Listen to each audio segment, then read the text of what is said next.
नमस्कार. श्री शिवाजी रायगड स्मारक मंडळातर्फे आदरणीय पांडुरंगजी बलकवडे यांच्या षष्टब्दपूर्तीनिमित्त आयोजित आपली संस्कृती आपला इतिहास या व्याख्यानमालेत मी आपणा सर्वांचं स्वागत करतो. आपल्या या व्याख्यानमालेचं आजचं पुष्प गुंफणार आहेत इतिहास अभ्यासक अजित वामन आपटे. अजितराव गेली 30 वर्ष मॅनेजमेंट क्षेत्रामध्ये कार्यरत आहेत. BA आणि त्यानंतर पर्सनल मॅनेजमेंटमधील मास्टर्स डिग्री आणि इंटरनॅशनल टुरिझम आणि मार्केटिंग मॅनेजमेंटमधलं डिप्लोमा असं त्यांचं शिक्षण झालेलं आहे. त्यांनी सकाळ वृत्तपत्रामध्ये बिझनेस डेव्हलपमेंट आणि पब्लिक रिलेशन्स डिपार्टमेंटमध्ये कामही पाहिलेलं आहे. त्याचप्रमाणे सिंहगड इन्स्टिट्यूट ऑफ मॅनेजमेंटमध्ये त्यांनी तज्ज्ञ मार्गदर्शक म्हणून काम केलेलं आहे. छत्रपती शिवाजी महाराजांच्या व्यवस्थापन शैलीचा चिकित्सक अभ्यास या विषयावर अजितरावांनी PhD मिळवलेली आहे आणि आजवर इतिहास विषयक अनेक व्याख्याने त्यांनी मराठी, हिंदी आणि इंग्रजी भाषांमध्ये दिलेली आहेत. त्याचप्रमाणे अनेक हेरिटेज वॉक्सचं त्यांनी मार्गदर्शन केलेलं आहे.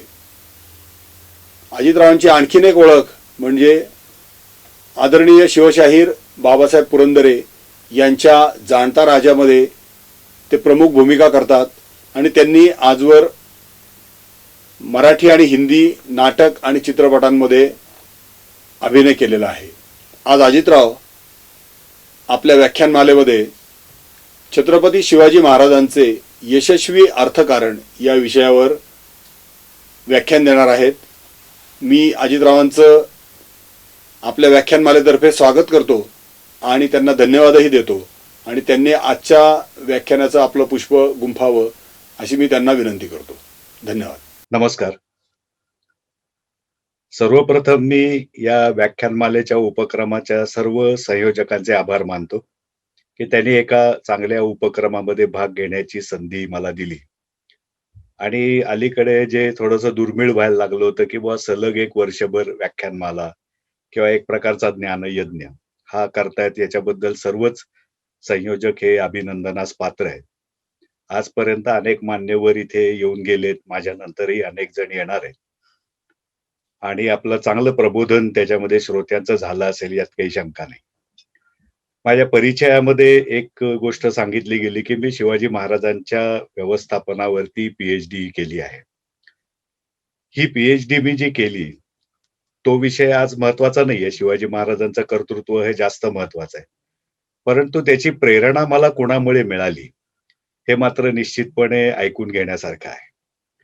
आणि ही सगळी माणसं जी आहेत, म्हणजे तिघांचा मी उल्लेख करतोय या ठिकाणी, ही तिन्ही माणसं ही अमराठी आहेत.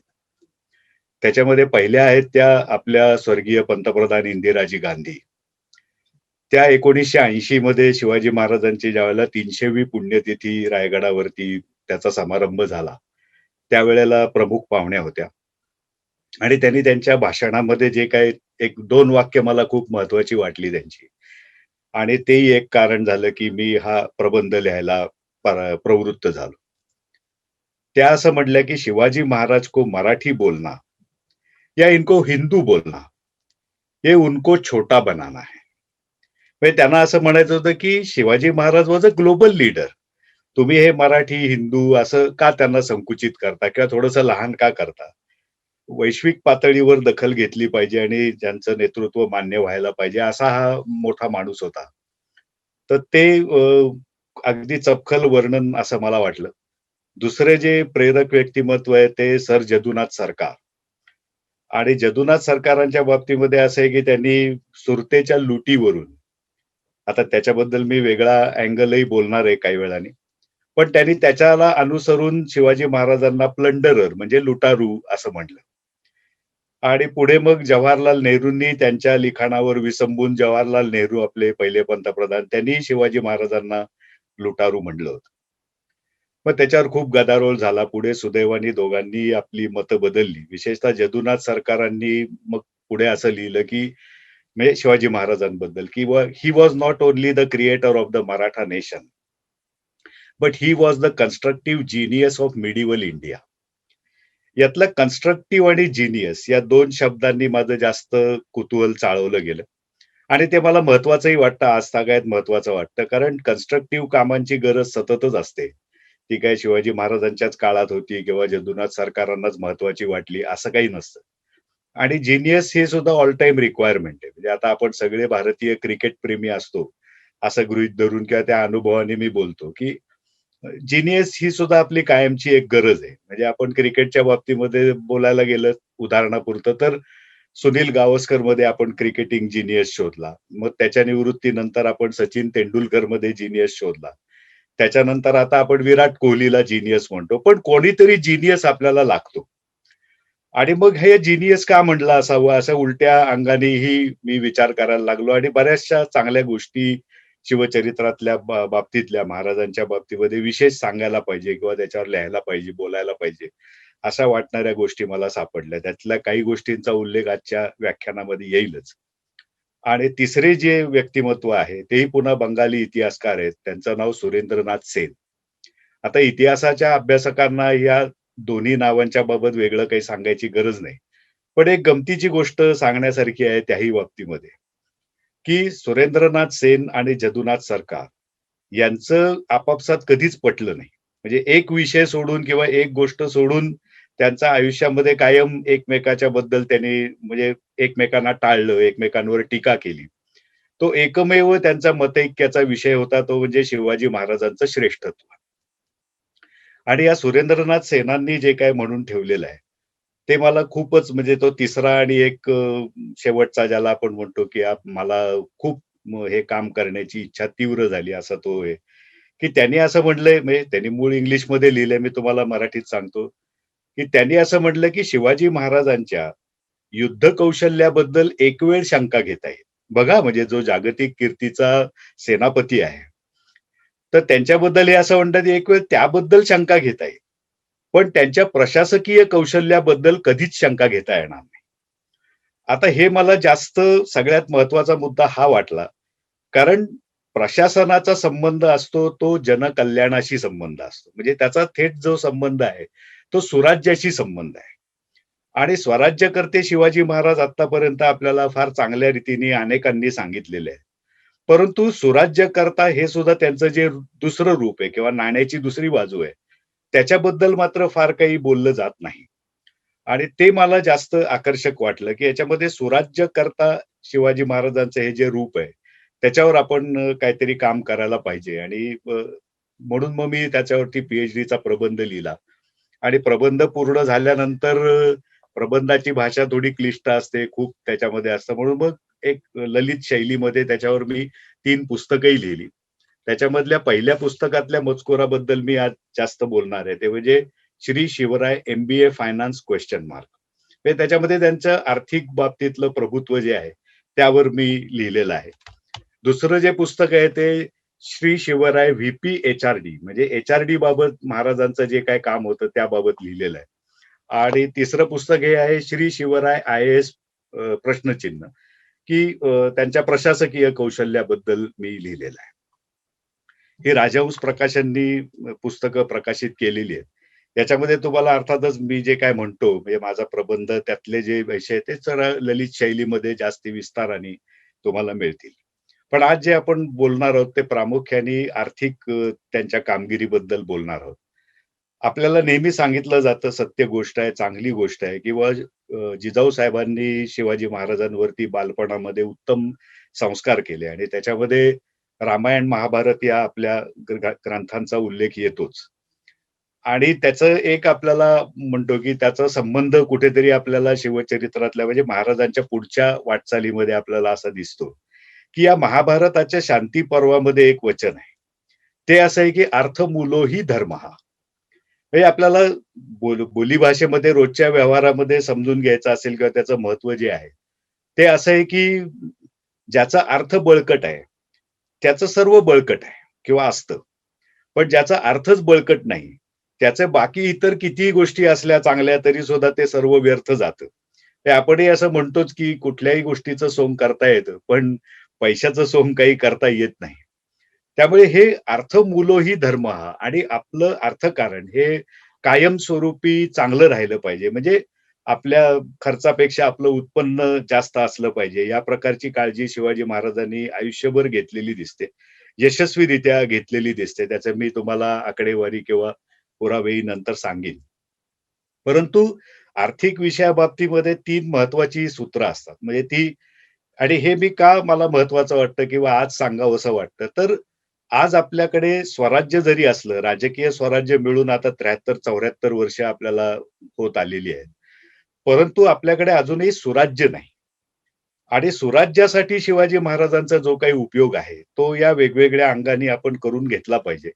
आणि जे आपल्या रोजच्या जीवनामध्ये खूप उपयुक्त आहे, म्हणून मला त्याच्यावरती बोलावसंही वाटतं. ते कुठल्या अंगाने, की आर्थिक बाबतीत आता मी तुम्हाला सांगितलं, की पैशाचं महत्त्व काय आहे. परंतु हे सगळं अर्थकारण चांगलं राहायचं असेल, तर काही समान सूत्र आहेत. म्हणजे ती फक्त शिवाजी महाराजांच्याच बाबतीमध्ये आहेत असं नाही, कोणाच्याही बाबतीमध्ये आहेत. म्हणजे युनिव्हर्सल एक त्याचा संदर्भ आहे किंवा उपयोग आहे. तर तो कसा? तर पहिलं तुम्हाला आर्थिक बाबतीमध्ये महत्त्वाचं सूत्र असतं ते म्हणजे संपत्तीची निर्मिती. मुळात तुम्हाला पैसा निर्माण करायला पाहिजे, उत्पन्न मिळवायला पाहिजे. त्यानंतर असं असतं, की त्या पैशाचा तुम्ही विनियोग कसा करता? हे संपत्तीचा विनियोग आणि तिसरं जे असतं, ते म्हणजे संपत्तीचं वाटप. या तिन्ही गोष्टी या अतिशय महत्त्वाच्या आहेत आणि हे तिन्ही ज्यांना जमतं, त्यांना कायमस्वरूपी या विषयामध्ये यश मिळतं, असं आपल्याला नेहमी आढळून येतं. आणि हे यश जे आहे, ते शिवाजी महाराजांनी निर्विवादपणे मिळवलं, असं आपल्याला तिन्ही बाबतीमध्ये दिसतं. आता पहिल्या मुद्द्याचा आपण परामर्श घेऊ. तो असा आहे किंवा संपत्तीची निर्मिती. आता संपत्तीची निर्मिती करायला त्या काळी एकच उद्योग हा प्रामुख्याने होता. इतर अगदी नगण्य होते. ते म्हणजे शेती. म्हणजे शेतीवरचं म्हणजे काय कर बसवणे किंवा या मार्गाने मिळायचा आणि त्यावेळची म्हणही आहे किंवा उत्तम शेती, मध्यम व्यापार आणि कनिष्ठ नोकरी. पण हे ज्याला आपण म्हणतो, की उत्तम शेती.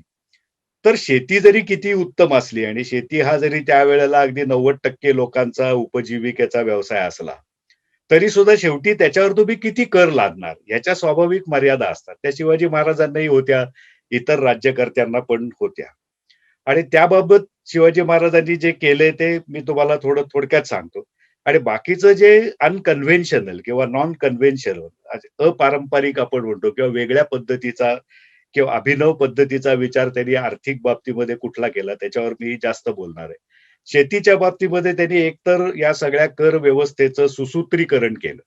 म्हणजे जमीन परत एकदा मोजून घेतली. त्याच्यामध्ये जमीन मोजण्याची जी काही काठी असायची, त्याची लांबी त्यांनी निश्चित केली. म्हणजे पूर्वीचं असं होतं त्यांच्या पूर्वी किंवा जो कोणी राज्यकर्ता असेल त्याच्या हाताच्या लांबीनुसार ती काठीची लांबी ठरायची आणि मग सतत मोजमापामध्ये गोंधळ होत जायचे, की आधीचा काय राज्यकर्ता, आत्ताचा, मग उद्याचा. पण शिवाजी महाराजांनी त्याची 82 तसू एवढी एक लांबी ठरवून दिली आणि जो त्याला आपण म्हणतो, की एक सिस्टमायझेशन म्हणजे कामाला सगळ्या व्यवस्था लागल्या पाहिजेत, त्या व्यवस्था चांगल्या असल्या पाहिजेत. हा जो त्यांचा आग्रह आहे, तो आज अनेक अगदी मल्टीनॅशनल कंपन्यांमध्ये सुद्धा दिसतो, की माणूस महत्वाचा नाही, तर व्यवस्था महत्वाची. System is more important than the person. हे आज अगदी मल्टीनॅशनल कंपन्यांमध्ये आणि आपल्या भारतातल्या कंपन्यांमध्येही तुम्हाला असं सूत्र अवलंबलेलं दिसतं, जे आज 350 वर्षांपूर्वी शिवाजी महाराजांनी अवलंबलं. ही त्यांच्या बाबतीमध्ये एक अनोखी अशी गोष्ट आहे. आणि त्या सगळ्या गोष्टीतून त्यांनी अजूनही अनेक गोष्टी केल्या, की कुठलीही आपली जमीन पडीक राहू नये. जमिनीची प्रतवारी करणं आणि मुख्यतः सारा निश्चिती करणं. आणि हे सगळं करताना ज्या वतनदार मंडळींचा अडथळा येत होता, कारण वतनदारी एक मक्तेदारीची व्यवस्था असते किंवा होती आणि जगभर ती प्रचलित आहे. पण शिवाजी महाराज हे असं अनोखं व्यक्तिमत्व आहे, की ते प्रवाहापेक्षा वेगळं काहीतरी करायला बघतात. अर्थातच चांगलं करायला बघतात आणि या वतनदारीला त्यांनी बऱ्यापैकी आळा घातला. आता त्यावेळेला जरी त्यांना वतनदारी नको असली, तरी सर्वस्वी ती नष्ट करणं किंवा नाहीशी करणं हे त्यांना शक्य नव्हतं आणि त्या काळात ते व्यवहार्य पण नव्हतं. त्यामुळे ती काही वतनदारी संपली असं नाहीये. पण त्याच्यावर जेवढा आळा बसवायला पाहिजे होता, तो मात्र शिवाजी महाराजांनी बसवला आणि एक सारा निश्चिती करून वतनदार असो किंवा त्यांनी नेमलेले सरकारी नोकर असोत, यांनी किती वसुली करायची? तर मग 40% म्हणजे पचादुई म्हणजे 5तले 2 भाग सरकारचे आणि 3 भाग हे ते पिकवणाऱ्या शेतकऱ्याचे. त्याच्या पूर्वीच्या काळामध्ये असं होतं, की वतनदार मन मानेल तसे पैसे किंवा हा सारा वसूल करायचे आणि मग शेतकऱ्याला काही मोटिव्हेशन राहायचं नाही, की "बुवा अरे मी कमवतो आणि 100तले ₹80, ₹70 दुसराच कोणीतरी घेऊन गेला." तर साहजिकच पुढच्या वर्षी मला असं वाटतं, की अरे शेती कशाला पिकवायची मी? कारण मी करतोय आणि मला काहीच मिळत नाही आणि कोणीतरी उपटसुंभ 4 गुंडांना घेऊन येतो आणि तो माझे सगळे पैसे घेऊन जातो. पुन्हा बाकी दादागिरी करतो. अन्य काही गैरमार्ग किंवा उद्योग करतो. त्यामुळे लोक शेती कसायचं काही बाबतीमध्ये टाळायचे. पण शिवाजी महाराजांना शेतीचं महत्त्व कळत होतं, की कुठल्याही अगदी 1 एकर जमीन सुद्धा आपल्याकडे पडीक राहता कामा नये. आता ही आदर्शवादी परिस्थिती झाली. सगळाच आदर्श त्यांच्या रोजच्या जीवनात होता असं आपणही म्हणू शकत नाही. पण ही दृष्टी त्यांनी ठेवली आणि जास्तीत जास्त जमीन लागवडीखाली आणली आणि मुख्यतः शेतकऱ्याला त्याच्यासाठी जो एक आश्वासक दृष्टिकोन सरकारतर्फे ठेवला जाणं आवश्यक होतं. कारण माणसाला कशाची तरी शाश्वती लागते. तरच तो काहीतरी करायला प्रवृत्त होतो. म्हणजे चांगलं करायला प्रवृत्त होतो हे आपल्याला आपल्याही अनुभवातनं माहिती असतं. तसा त्यांनी दिलं. हे त्यांनी एक शेतीच्या आघाडीवरती ज्याला आपण म्हणतो, की मग शेतकऱ्याला बाकी इतर बी-बियाणं देणं, बैल देणं, बाकी आर्थिक मदत सुद्धा करणं, हे सगळं त्यांनी केलं. जे आजही काही प्रमाणामध्ये चालतं. पण अधिक सुसूत्रीकरण आणि अधिक सिस्टम ओरिएंटेड अशा प्रकारचा त्यांनी अप्रोच ठेवला. आणि मुख्यतः रयतलेला त्याच्यामधनं सुख समाधान मिळणं, एक शाश्वती मिळणं आणि शाश्वतीचे जे काही फायदे असतात, ते त्यांनी आपल्या लोकांपर्यंत पोहोचवले. पण शेती हा काही असा जगावेगळा उद्योग नाही, की जो काही शिवाजी महाराजांनी सुरू केला किंवा त्यांच्यामुळेच तो वाढला, असं काही नाहीये. परंतु दुसरं जे त्यांनी इतर उपाय शोधले, की त्यांना माहिती होतं, की आपण जवळपास शून्यातनं सुरुवात करतोय आणि आपली स्वप्न खूप मोठी आहेत. आणि ती जर पुरी करायची असतील, तर आपल्याला सतत पैशाची गरज लागणार आहे आणि भरपूर पैशाची गरज लागणार आहे. तर मग त्यांनी जे काही वेगळे मार्ग अनुसरले, त्याच्यामध्ये एक आपल्याला दिसतं, की त्यांनी व्यापाराला उत्तेजन दिलं. म्हणजे जो आत्तापर्यंत काही शतकं त्यांच्या पूर्वीच्या राज्यकर्त्यांनी विषय सोडून दिलेला होता. तो शिवाजी महाराजांनी परत घेतला. म्हणजे ज्याला आपण म्हणतो, की जावळी काबीज केल्यानंतर त्यांचा पहिल्यांदा समुद्राशी जवळचा संबंध आला. आता कोकणात त्यांचं राज्य पहिल्यापासून होतं, तो भाग आहेच आहे. पण त्यांना जास्ती समजायला लागलं, की अरे या समुद्राचा नेमका उपयोग काय? आणि हे प्रकर्षाने त्यांना जाणवलं, की याचा आपल्याला म्हणजे एतद्देशीयांना जेवढा उपयोग व्हायला पाहिजे, तो काही होत नाही.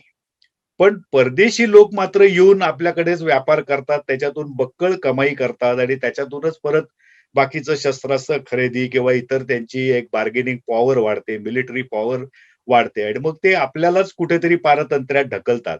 असं एक दुष्टचक्र जे सुरू झालेलं आहे, की आपण समुद्राकडे दुर्लक्ष करतो. परकीय लोक मात्र आवर्जून तिथे काम करतात आणि मग आपल्या किनाऱ्यावरती येऊन आपल्यावरच दादागिरी करतात, पाठवा करतात आणि मुख्यतः त्यातनं प्रचंड पैसा मिळवतात आणि त्यांची सगळी एकूण राजकीय आणि लष्करी ताकद वाढत जाते आणि आपण मात्र हे करत नाही. असं म्हटल्यानंतर मग त्यांनी त्याच्यामध्ये पदार्पण करायचं ठरवलं. अर्थात हे समजायला किंवा सांगायला जितकं सोपं होतं किंवा आहे, तितकं ते करायला मात्र अतिशय कठीण होतं. कारण त्यांचे सगळेच शत्रू हे समुद्रावरती त्यांच्यापेक्षा मातब्बर होते. मग अगदी सिद्दीपासून तुम्ही इंग्रजांपर्यंत कोणाचंही उदाहरण घेतलं, तरी हे सगळे लोक समुद्रावरती तरी महाराजांना वरचढच होते आणि महाराजांना कुठल्याच तशा प्रकारची पार्श्वभूमी नव्हती. त्यामुळे त्यांना शून्यातूनच तिथे समुद्रावरती सुरुवात करावी लागली. आणि ही एक दृष्टी कशी असते म्हणजे शिवाजी महाराजांची व्हिजन ही मुळात सांगण्यासारखी आहे. त्यांनी कोकणाचं एक नवं नामकरण त्या निमित्ताने केलेलं आहे. तर त्यांनी समुद्राला नवनिधी किंवा कोकणाला त्यांनी नवनिधी असं एक नाव दिलं. किंवा नवीन एक जागा जिथून आपल्याला काहीतरी समृद्धी, पैसे, आर्थिक लाभ मिळवता येतील. म्हणून त्यांनी नवनिधी म्हणलं आणि हे नुसतं काही शाब्दिक त्या उच्चाराला फार महत्व नाहीये. प्रत्यक्षात त्यांनी जे काम केलं, की जसं जावळी काबीज केल्या-केल्या 2-3 वर्षातच त्यांनी स्वतःचं नौदल निर्माण केलं. म्हणजे लढाऊ नौदल निर्माण केलं. त्याच्यामध्ये अर्थातच थोडीफार त्यांनी पोर्तुगीजांची मदत घेतली, पण ती काही फार काळ मिळण्यासारखी नव्हती. त्याप्रमाणे एका रात्री सगळे पोर्तुगीज लोक धार्मिक आणि इतर काही कारणास्तव गायबच झाले. परंतु दूरदृष्टीच्या महाराजांनी आपल्या लोकांना त्यांच्या हाताखाली काम करायला दिलं होतं आणि मुळात नौकानयनाची किंवा जहाज बांधणीची आपल्या देशालाही समृद्ध परंपरा एकेकाळी होती आणि मराठी मुलखातच वसई वगैरे ठिकाणी सुद्धा चांगल्या पद्धतीची जहाज बांधणी होत असे. त्यामुळे त्या लोकांचा असं सगळं ज्याला आपण म्हणतो, की एक कोऑर्डिनेशन करून त्याने आपला जहाज बांधणीचा उद्योग केला. आणि नुसता केला असं नाही, तर मी महाराजांच्या बाबतीमध्ये नेहमी असं म्हणतो, की हर चीज को वो एक अंजाम देते थे. म्हणजे he was very much focused and result oriented. म्हणजे जे आजच्या व्यावसायिकांना किंवा बिझनेसला सुद्धा अत्यंत अनुकूल अशी ही गोष्ट आहे, की घेतलेली गोष्ट तडीला न्यायची आणि त्याच्यामध्ये काहीतरी आपलं एक उत्तमता मिळवायची किंवा एक उत्कृष्ट दर्जा त्याच्यामध्ये प्राप्त करायचा, मोठं स्थान त्याच्यामध्ये मिळवायचं. हा सगळा कटाक्ष त्याच्यामध्ये आपल्याला दिसतो. म्हणजे हे अगदी आपल्याला डॉक्युमेंटरी एव्हिडन्स मधनं सांगता येतं, की ज्यावेळेला त्यांचं एक 20 जहाजं किंवा छोट्या बोटी, आता ती काही फार मोठी जहाजं नव्हती, ज्या तयार झाल्या. त्याच्यावरती पोर्तुगीज व्हाईसरॉयनी असा आपला अभिप्राय दिलेला आहे, की या माणसाचं एक आरमार तयार झालेलं आहे. पण ते इतकं भुक्कड आहे, की आमची एक फ्रिगेट सुद्धा त्याचा धुव्वा उडवेल. म्हणजे हे साधारणपणे 1659-60 च्या बेताला हा रिमार्क त्यांनी दिलेला आहे. हा अपमानजनक होता, पण तो अगदीच खोटा होता अशातला भाग नाही. कारण शून्यातनं सुरुवात करणाऱ्या माणसाच्या पहिल्या ज्या काही त्याचे व्हेंचर्स असतील किंवा पदार्पण असेल, ते काहीसं कमकुवत राहणार हे उघडच आहे. परंतु 20 वर्षामध्ये महाराजांनी बाजी पूर्णपणे पलटवली. आता ती कशी पलटवली ते पुढच्या इंग्रजांबरोबरच्या संघर्षाच्या वेळेला मी सांगेन. परंतु एक व्हॅल्यू ॲडिशन करत जाणं आणि आपल्या सोयीचं काय? म्हणजे आपण ज्या परिस्थितीमध्ये वावरतो, तिथे आपण काय करायला पाहिजे? म्हणजे ती परिस्थिती कशी आपल्याला सुधारता येईल? त्याच्यामधले जे काही अडथळे असतील त्याच्यावर मात कशी करता येईल? या प्रत्येक गोष्टीवर त्यांनी स्वतःचे उपाय शोधलेले आहेत. कोणाचं अनुकरण करण्याच्या फंदामध्ये महाराज फार पडलेले नाहीयेत. कारण आपल्याला आपला काहीतरी एक वेगळा उद्योग आहे, आपली एक वेगळी पार्श्वभूमी आहे आणि त्याचा आपल्याला फायदा करून घ्यायचा आहे. जसं आपल्या उच्च परंपरेचाही आपल्याला फायदा करून घ्यायचा आहे. पण काही दोषही आपल्या परंपरेमध्ये किंवा एकूण जीवनामध्ये शिरलेले आहेत. तेही आपल्याला दूर करायला पाहिजेत. हेही त्यांना जो एक जी डोळस जाणीव आहे, ती जाणीव त्या ठिकाणी व्यक्त होते, की तो काळ हा साधारणपणे समुद्रबंदी मानण्याचा काळ आहे. म्हणजे ज्या काही बंदींमुळे किंवा बंद्यांमुळे एक 7 बंदी आपण सांगतो, की त्याच्यामध्ये एक समुद्रबंदी आहे, रोटी बंदी आहे वगैरे, बेटी बंदी आहे. या बंदीमधलं समुद्रबंदी ही आपल्याला तोडणं आवश्यक आहे. म्हणजे एरवी कट्टर हिंदू धर्माचा अभिमानी असणारा हा माणूस, एक चुकीची प्रथा त्याच्यामध्ये पडलेली, ती सुद्धा तितक्याच सहजपणे, पण तितक्याच म्हणजे कठोरपणे ती मोडूनही काढतो. आणि मग समुद्रबंदीचं काही त्यांनी त्याच्यामध्ये ठेवलं नाही आणि आपल्या जहाजांना त्यांनी समुद्रामध्ये लोटलं. अर्थात समुद्रामध्ये त्यांना इतरांकडून जास्त धोका होता. त्यामुळे जसं त्यांनी ही लष्करी किंवा काय लढाऊ बोटी बांधल्या, तसं त्यांचा मूळ उद्देश जो होता, तो दुहेरी होता. म्हणजे जसं लष्करी ताकद वाढवणे, आपल्या सगळ्या शत्रूंची जे सागरी शत्रू आहेत, त्यांची ताकद कमी करणे, त्यांच्या विरोधात ठामपणे उभं राहणं आणि उद्याला त्यांच्यावर मातही करणं. असं सगळं बहुउद्देशी त्यांचं काम होतं. पण त्यांना हे कळत होतं, की आपल्याला नुसतं लष्करी ताकद वाढवत नेऊन आपला निभाव लागणार नाही. कारण त्याला आर्थिक ताकदीची जोड लागते. म्हणजे अगदी आजच्या जगातलं तुम्हाला उदाहरण सांगतो, की आज जगाचा पोलीस कोण आहे? तर अमेरिका हा देश जगाचा पोलीस आहे किंवा त्यांचा जो अध्यक्ष आहे, ट्रम्प होते किंवा आता बायडेन येतील, त्याला तो जगाच्या पोलिसाचा मान आहे. का आहे? तर जगात 2 प्रकारची युद्ध आज होऊ शकतात. एक अण्वस्त्रांचं युद्ध होऊ शकतं आणि दुसरं पारंपरिक युद्ध होऊ शकतं. म्हणजे प्रकार म्हणून सांगितले. आता अण्वस्त्र युद्ध हे जवळपास अशक्य कोटीतलं आहे. कारण पृथ्वी एक 100-200 वेळा उद्ध्वस्त करता येईल एवढी आज क्षेपणास्त्र अनेक देशांकडे आहेत. त्यामुळे बहुधा त्या वाटेला कोणी जाणार नाही. कारण स्वतःचाच नाश होईल असं युद्ध सहसा कोणी करत नाही. पण पारंपरिक युद्ध मात्र चालूच आहेत आणि ते अनेक ठिकाणी अमेरिकेसारखे देशच मुद्दामून घडवत असतात. कारण त्यांच्या शस्त्रास्त्रांच्या बाजारपेठेला चालना मिळावी वगैरे. तर त्यामुळे हे याच्यामध्ये जे पारंपरिक युद्ध आहे, ते लढवण्याची सगळ्यात जास्त आर्थिक ताकद आज अमेरिकेकडे आहे. म्हणून अमेरिका जगाचा पोलीस आहे. म्हणजे हे लष्करी ताकदीच्या पाठीमागे आर्थिक जे काही व्यवधान असावं लागतं आणि आर्थिक ताकदीची जोड कशी असायला लागते त्याला, याचं हे उदाहरण आहे. नाहीतर मग अमेरिकेपेक्षा चीन आणि भारताची लोकसंख्या चौपट-पाचपट आहे. रशियाकडे अमेरिकेपेक्षा जास्त अण्वस्त्र आहेत आणि अनेक माथेफिरू लोकांकडेही आता अण्वस्त्र जातील किंवा असतील अशी शक्यता निर्माण झालेली आहे. परंतु ते जगाचे पोलीस नाही होऊ शकत. कारण युद्ध लढवण्याची आर्थिक ताकद त्यांच्याजवळ नाही किंवा अमेरिकेपेक्षा फार कमी आहे. त्यामुळे ह्या सगळ्या पुढच्या उद्योगांना म्हणजे लष्करीदृष्ट्या आपल्याला सशक्त व्हायचं असेल, तर त्याला आर्थिक उत्पन्नाची जोड दिल्याशिवाय आपल्याला ते जमणार नाही. त्यामुळे त्यांचं लक्ष मूळ जे होतं, ते व्यापारावर होतं.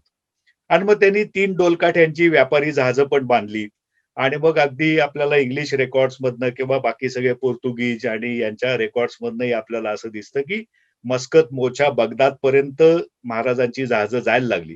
म्हणजे इकडचा माल घेऊन तिकडे जायला लागले आणि तिकडचा माल घेऊन इकडे यायला लागले आणि इंग्लिश रेकॉर्ड्समधनं आपल्याला हेही दिसतं, की इंग्लिश लोकांनी त्यांच्याबद्दल असं लिहिलंय, की यांना या सगळ्या या व्यापारामध्ये चांगला नफा होत असावा. आणि सर्वसाधारणपणे इंग्रज माणसाची जी निरीक्षण आहे किंवा एकूण इंग्लिश कंपनीच्या लोकांची, ती खूप वस्तुनिष्ठ आणि प्रामाणिक अशा पद्धतीची आहेत. म्हणजे शिवाजी महाराजांना त्यांनीही त्यांच्या सोयीसाठी चुकीची लेबलं लावलेली आहेत. परंतु शत्रूच्या बद्दल जास्तीत जास्त वस्तुनिष्ठ लिहिणं आणि वस्तुनिष्ठ पद्धतीने त्याचा अभ्यास करणं, त्याचा रेकॉर्ड ठेवणं, हे इंग्रजांनी जेवढं चांगल्या पद्धतीने केलंय, तेवढं आपल्याला बाकीच्यांचं दिसत नाही. आणि हा सगळा उद्योग त्यांचा चालूच राहिला आणि त्याला मग पुढे जसं परदेशी, आंतरराष्ट्रीय परिमाणं सुद्धा त्यांनी दिली. तसंच ज्याला आपण म्हणतो, की प्रत्येक गोष्टीचं कन्सॉलिडेशन करत जाणं, हाही त्यांचा भाग आपल्याला दिसतो. म्हणजे त्यांनी आधी व्यापारी जहाजं, मग त्या लढाऊ जहाजं, त्यांच्या मदतीसाठी म्हणून जलदुर्ग, त्यांची एक साखळी 12-13 किल्ल्यांची. हे सगळं त्यांनी त्याला आपण म्हणतो, की बॅकवर्ड इंटिग्रेशन, फॉरवर्ड इंटिग्रेशन या सगळ्या पद्धतीने ते काम करत गेले आणि त्यांनी एक सशक्त ताकद या पश्चिम किनाऱ्यावरती निर्माण केली. आता ह्याच्यातून जो फायदा होत असतो, तो शेवटी व्यापार हा काही केवळ समुद्रामध्ये होतो असंही नाहीये. जमिनीवरच त्याचे गिराईकं असतात. आणि मग जमिनीत जमीन ते समुद्र, समुद्र ते जमीन या सगळ्या ह्याच्यामध्ये असं होतं, की मालाची वाहतूक. म्हणजे काही व्यापारी मार्ग हे निर्माण होतातच आपसुकपणे. तर एक आपल्याला गोष्ट लक्षात येईल, म्हणजे शिवाजी महाराज म्हटले, की घोडा, शिवाजी महाराज म्हटले, की किल्ले. हे आपल्याला कायम माहितीच आहे. पण एक तुम्ही जर गोष्ट बारकाईने बघितली, तर तुमच्या लक्षात येईल, की महाराजांनी जे काही किल्ले घेतले, नवीन बांधले, ते सगळे हे या व्यापारी मार्गाच्या लगतच कुठेतरी आहे. फार दूर असा कुठेही त्याने किल्ला बांधलेला नाही. बहुतेक किल्ल्यांचं हे सगळं आर्थिक व्यवधानही त्यांनी लक्षात घेतलंय, की बा इथून म्हणजे देशातून बाहेर जाणारा, बाहेरून देशात येणाऱ्या या दोन्हीच्या वाहतुकीवरती आपल्याला जकातीचं उत्पन्न मिळालं पाहिजे. म्हणजे जकात आहे, बाकी कर आहेत. त्याचं आपल्याला कलेक्शन करता आलं पाहिजे. ते पैसे आपल्या खजिन्यामध्ये जमा झाले पाहिजेत. आणि मग असा किल्ल्यांचाही उपयोग म्हणजे जसं अर्थनीती ज्यावेळेला राबवली जाते, त्यावेळेला एक अनुस्यूत त्यातलं सूत्र आहे, की तुम्हाला ऑप्टिमम युटिलायझेशन ऑफ रिसोर्सेस हे फार महत्वाची गोष्ट असते. म्हणजे प्रत्येक जो तुमचा घटक आहे त्याच्यामध्ये मग त्याचा जास्तीत जास्त तुम्हाला उपयोग करता आला पाहिजे. या किल्ल्यांचा सुद्धा त्यांनी त्याच पद्धतीने उपयोग केला. म्हणजे जसं बोटी बांधण्याचा दोन्ही तिन्ही पद्धतीने केला, की व्यापार पण झाला पाहिजे, त्याला संरक्षण पण दिलं पाहिजे, शत्रूपासून आपल्या प्रजेचं पण रक्षण केलं पाहिजे, वेळप्रसंगी शत्रूवर आक्रमण करण्याची आपली तयारी असली पाहिजे. या सगळ्या दृष्टिकोनातून ते काम करत होते.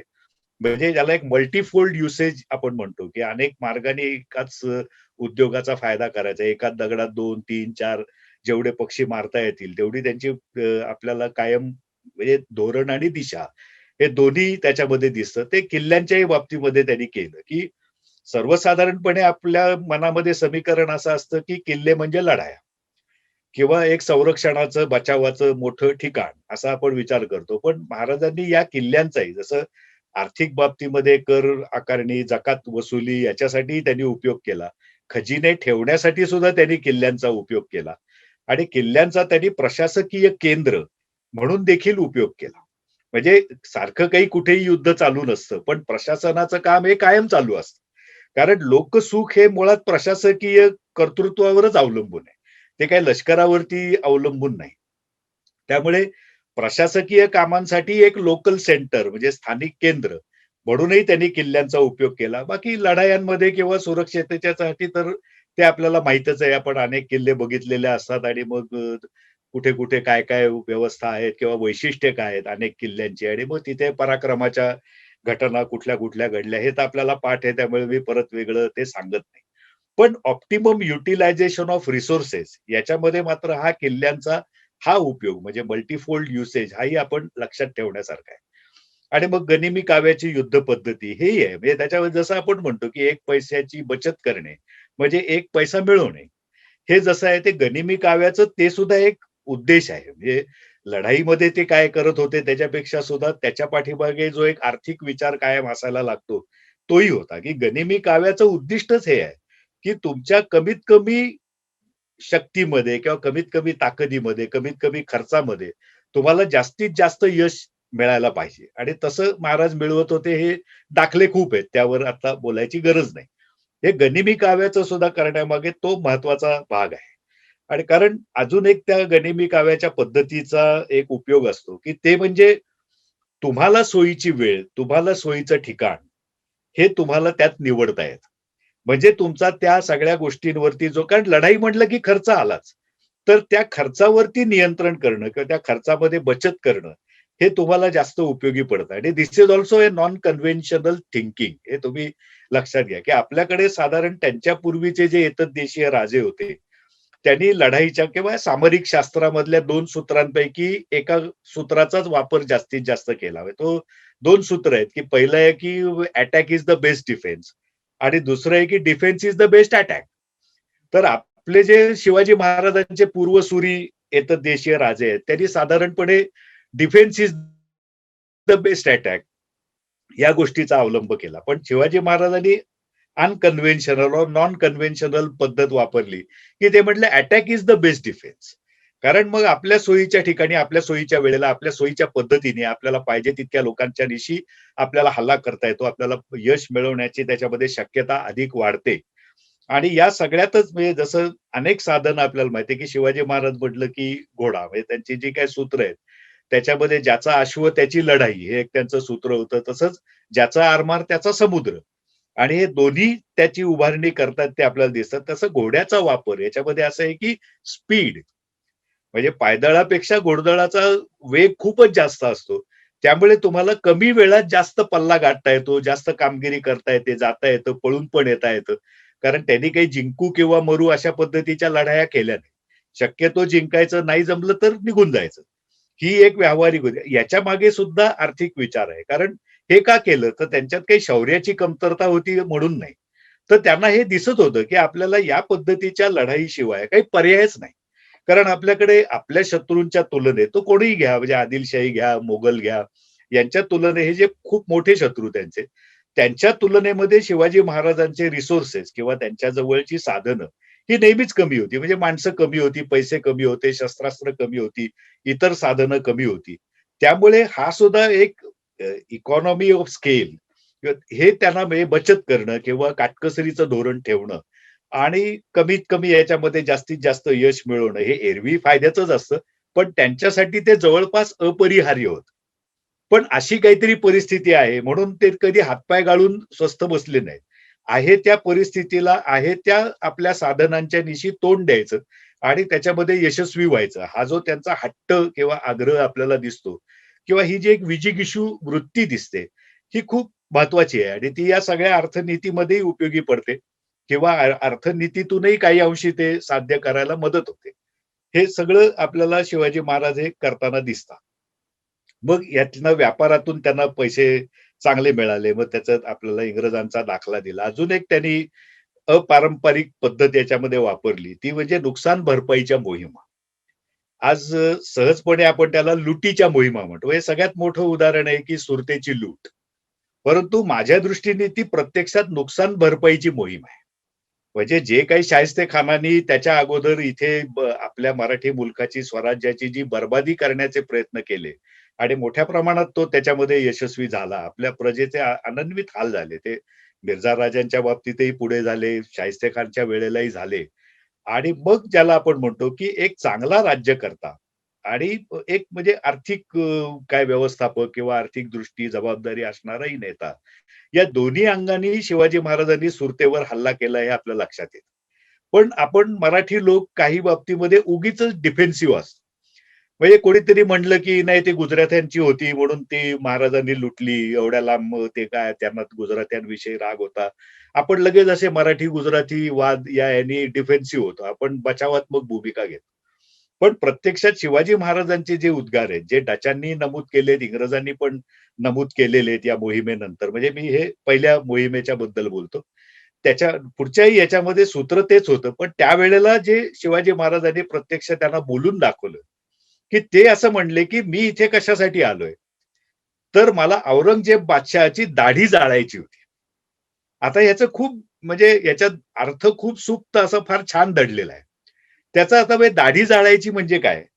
तर आता तुम्ही बघा पुरुष माणसाला सगळ्यात जवळचं काय असतं तर दाढी असते. आणि दाढीला एक प्रतिष्ठाही चिकटलेली असते आणि आपलेपणाही चिकटलेला असतो. आणि याच्यात औरंगजेबाचा त्याच्याशी काय संबंध होता किंवा या उद्गारातली मख्खी काय आहे? तर सुरत हे मोगल साम्राज्यामध्ये बादशहाला सगळ्यात जास्त पैसा मिळवून देणारं ठिकाण होतं. की सुरतेमध्ये साधारणपणे ₹12,00,000 दरवर्षी त्याचं जकातीचं किंवा तिथल्या कराचं उत्पन्न यायचं. आणि अंदर की बात अशी आहे म्हणजे दाढी म्हणण्याचं कारण असं, की हे सगळं उत्पन्न हे बादशाही खानदानाला मिळत असे. म्हणजे औरंगजेबाने ते त्याच्या बहिणीला लावून दिलेलं उत्पन्न होतं. म्हणजे औरंगजेबाला पैसे मिळवणं असं नाही, तर तो पैसा आपल्या घरात येतो. म्हणजे साम्राज्य, राज्य आणि आपलं स्वतःचे वैयक्तिक हितसंबंध. या सगळ्या दृष्टीने औरंगजेबाला सुरत ही अत्यंत जवळची अशी नगरी होती किंवा असं ठिकाण होतं. आणि म्हणून आणि महाराजांना सुद्धा दोन्ही त्याच्यामध्ये होणार होतं, की जसं सगळ्यात जास्त पैसा कमीत कमी वेळेमध्ये एखाद्याच मोहिमेमध्ये जास्तीत जास्त कुठून मिळण्यासारखा होता, तो सुरतेतून मिळण्यासारखा होता. त्याही बाबतीमध्ये अर्थात बहिर्जी नायकांनी अगोदर सगळी माहिती गोळा केलेली होती वगैरे याची आपल्याला कल्पना आहे. आणि मग म्हणून आणि तिथे महाराजांचाही आपल्याला एक अजून दृष्टिकोन दिसतो, की लीडिंग फ्रॉम द फ्रंट, की ही अत्यंत महत्वाची मोहीम आहे. त्यामुळे महाराजांनी दुसऱ्या कोणावर तरी त्याची कामगिरी सोपवलेली दिसत नाही. जसं अफझल खानाला मारायला ते स्वतः गेले, शाहिस्तेखानावरती छापा टाकायला स्वतः गेले. तसं इथेही एक या मोहिमेमध्ये सुद्धा ही आर्थिक बाबतीमध्ये खूप मोठी मोहीम आहे. तर त्यासाठी सुद्धा ते स्वतः गेले. त्यांनी कुठला डेप्युटी पाठवला नाही किंवा नेताजी पालकरांसारखा प्रति शिवाजी समजल्या जाणाऱ्या माणसालाही त्यांनी पाठवलं नाही. ते म्हटले, की फार अत्यंत महत्वाची गोष्ट आहे आणि माझं कर्तव्यही आहे, जबाबदारीही आहे आणि त्याची गरज पण आहे. अशा सगळ्या दृष्टिकोनातून त्यांनी विचार करून स्वतः त्या मोहिमेचं नेतृत्व केलं आणि या पद्धतीने त्यांनी त्याच्यामध्ये यशही मिळवलं. म्हणजे साधारण 1,00,00,000च्या वरती त्यांची कमाई या मोहिमेतून झाली. आणि गुजराती आणि मराठी हा विषय जर कोणाला बोलायचा असेल, तर त्याच्या बाबतीमध्ये एक मोठं उदाहरण मराठ्यांच्या बाजूने आहे. ते असं आहे, की महाराजांनी तिथे न मागता किंवा कुणी न सांगता मोहनदास पारेख या नावाचा फ्रेंच लोकांचा एक दलाल होता. तिथे सुरतेमधलाच होता. स्थानिक आहे तो, गुजरातीच आहे. त्याच्या बायकोला म्हणजे तो नव्हता त्यावेळेला, त्याचं निधन झालं होतं. पण त्याच्या विधवा बायकोला आणि मुलांना हे महाराजांनी तिथे संरक्षण दिलेलं आहे. बरं याच्यात त्यांना काही त्याची जबाबदारी नव्हती त्यांच्यावर. पण त्यांना एक माणुसकीच्या भावनेने त्यांनी दिलं, की एक बाई आहे आणि आज एक असहाय्य अवस्थेमध्ये आहे. तर तिचं संरक्षण करणं आपली जबाबदारी आहे. अर्थात महाराजांच्या स्त्री दाक्षिण्याचे खूपच दाखले आहेत. त्यामुळे माझा मुद्दा लक्षात आला असेल. तर हे सुद्धा केलेलं आहे. पण हे मी गुजराती, मराठी या सुद्धा संदर्भात मुद्दामून सांगतो, की हे काही गुजराथ्यांवरचं आक्रमण नाही. तसं असतं तर या बाईला त्यांनी कशाला संरक्षण दिलं असतं. दुर्लक्ष करूनही सोडू शकले असते. मुद्दाम त्रास तर नक्कीच दिला नसता. पण हा एक म्हणजे आर्थिक जसा मुद्दा आहे, तसा काही भावनिक पण मुद्दा आहे, की गुजराती माणसांबद्दल त्यांनाही आपुलकी होती याचंही एक उदाहरण आपल्याला दिसतं. आणि सुरत ही मुळात ज्याला आपण म्हणतो, की बाहेरच्या लोकांनीच समृद्ध झालेली आणि बाहेरच्या लोकांचा म्हणजे परदेशी असेल किंवा बिगर गुजराती असेल यांचाच वावर सुरतेमध्ये मोठ्या प्रमाणात असायचा. त्यामुळे मराठी लोकांनी त्याच्यामध्ये अपराधी भावना ठेवू नये, असंही मला या निमित्ताने अगदी आवर्जून सांगायचं आहे. आणि मग अशा मोहिमा केल्यानंतर पुढे असं असतं, की एक मगाशीच मी म्हटलो, की संपत्तीची निर्मिती म्हणजे हे एक 2-3 मी तुम्हाला सांगितलं, शेती सुधारणा सांगितल्या, व्यापार सांगितला, आता या नुकसान भरपाईच्या मोहिमांबद्दल सांगितलं. म्हणजे हे संपत्तीच्या निर्मितीचे त्यांचे मार्ग आहेत. पुढचा मुद्दा महत्वाचा किंवा टप्पा जो आहे तो असा आहे की संपत्तीचा विनियोग काय, तर तोही चांगला व्हायला पाहिजे. जशी निर्मिती भरपूर व्हायला पाहिजे तसा त्याचा विनियोगही चांगला व्हायला पाहिजे. तर मग याच सुरतेच्या मोहिमेचं नुकसान भरपाईच्या मोहिमेनंतर त्यांनी काय केलं किंवा मिळवली त्यांनी 1 कोटीच्या वर. तर त्यांनी हा सर्वच्या सर्व पैसा जो आहे, तो त्यांनी सिंधुदुर्ग बांधण्याच्या कामी आणला. म्हणजे हे संपत्तीच्या विनियोगाचं अतिशय सुंदर असं किंवा चपखल बसणारं, पटणारं असं उदाहरण आहे. म्हणजे अशा अनेक गोष्टी त्यांनी केल्या. पण हे सगळं त्यांनी प्रामुख्याने सिंधुदुर्गाच्या बांधकामामध्ये या पैशाचा त्यांनी वापर केला आणि मग ती त्यांची सागरी राजधानी म्हणूनच आपण ओळखतो. ते एक वेगळं स्वतःचं शक्ती केंद्र त्यांनी निर्माण केलं. शत्रूला लुटलं. कारण मुघल हा त्यांचा कायमचा कट्टर शत्रू आहे. त्यांनाही एक प्रकारे त्याच्यामध्ये धडा मिळाला. महाराजांची पतही संपूर्ण देशामध्ये खूप उंचावली. कारण तोपर्यंत साधारण त्यांचे सगळे जे काही राजकीय विरोधक होते, ते त्यांना एक भूमिया म्हणजे एका जमीनदाराचा मुलगा किंवा एक बंडखोर माणूस, लुटारू, बदमाश अशाच प्रकारे त्यांचे शेलकी विशेषणं त्यांना लावत असत. तिथपासनं जास्त प्रमाणात म्हणजे अफझल खान वधापासूनच तो लौकिक एक वाढत गेला आणि इथे तर मग त्यांना एकदमच ज्याला आपण म्हणतो की ओव्हरनाईट पब्लिसिटी म्हणतात त्या पद्धतीचं त्यांचा लौकिकही वाढला आणि एक दरारा, धाक वाढतो. त्याचेही काही फायदे असतात. ते अप्रत्यक्ष असतात, पण ते निश्चितपणे होतात. आणि तेही महाराजांनी याच्यामधनं साधून घेतले. आणि अजून एक आहे म्हणजे या विनियोगाच्या बाबतीमध्ये आपण लक्षात घ्यायला पाहिजे, की बुवा त्यांनी अनेक किल्ले बांधले. म्हणजे एकच काही फक्त सिंधुदुर्ग बांधला असं नाही. 365 किल्ले, 360 किल्ले त्यांच्या दिमतीस होते. आणि या किल्ल्यांची दुरुस्ती, काही नवीन त्याच्यामध्ये भर घालणं किंवा काही नव्याने बांधणं, अशा सगळ्यासाठी त्यांनी उपयोग केला आणि किल्ले हा त्यांचा कायम एक स्वराज्याचा मोठा आधार राहिला, हेही आपल्याला माहिती आहे. मग पुढे तो किती राहिला आणि त्याचा उपयोग हा त्यांच्या नंतर सुद्धा कसा दिसतो, हेही मी तुम्हाला पुढच्या उदाहरणामध्ये सांगेन. म्हणजे हे सगळं विनियोगाची उदाहरणं आहेत. म्हणजे निर्मिती झाली, विनियोग पण झाला आणि त्याचं वाटप कसं झालं.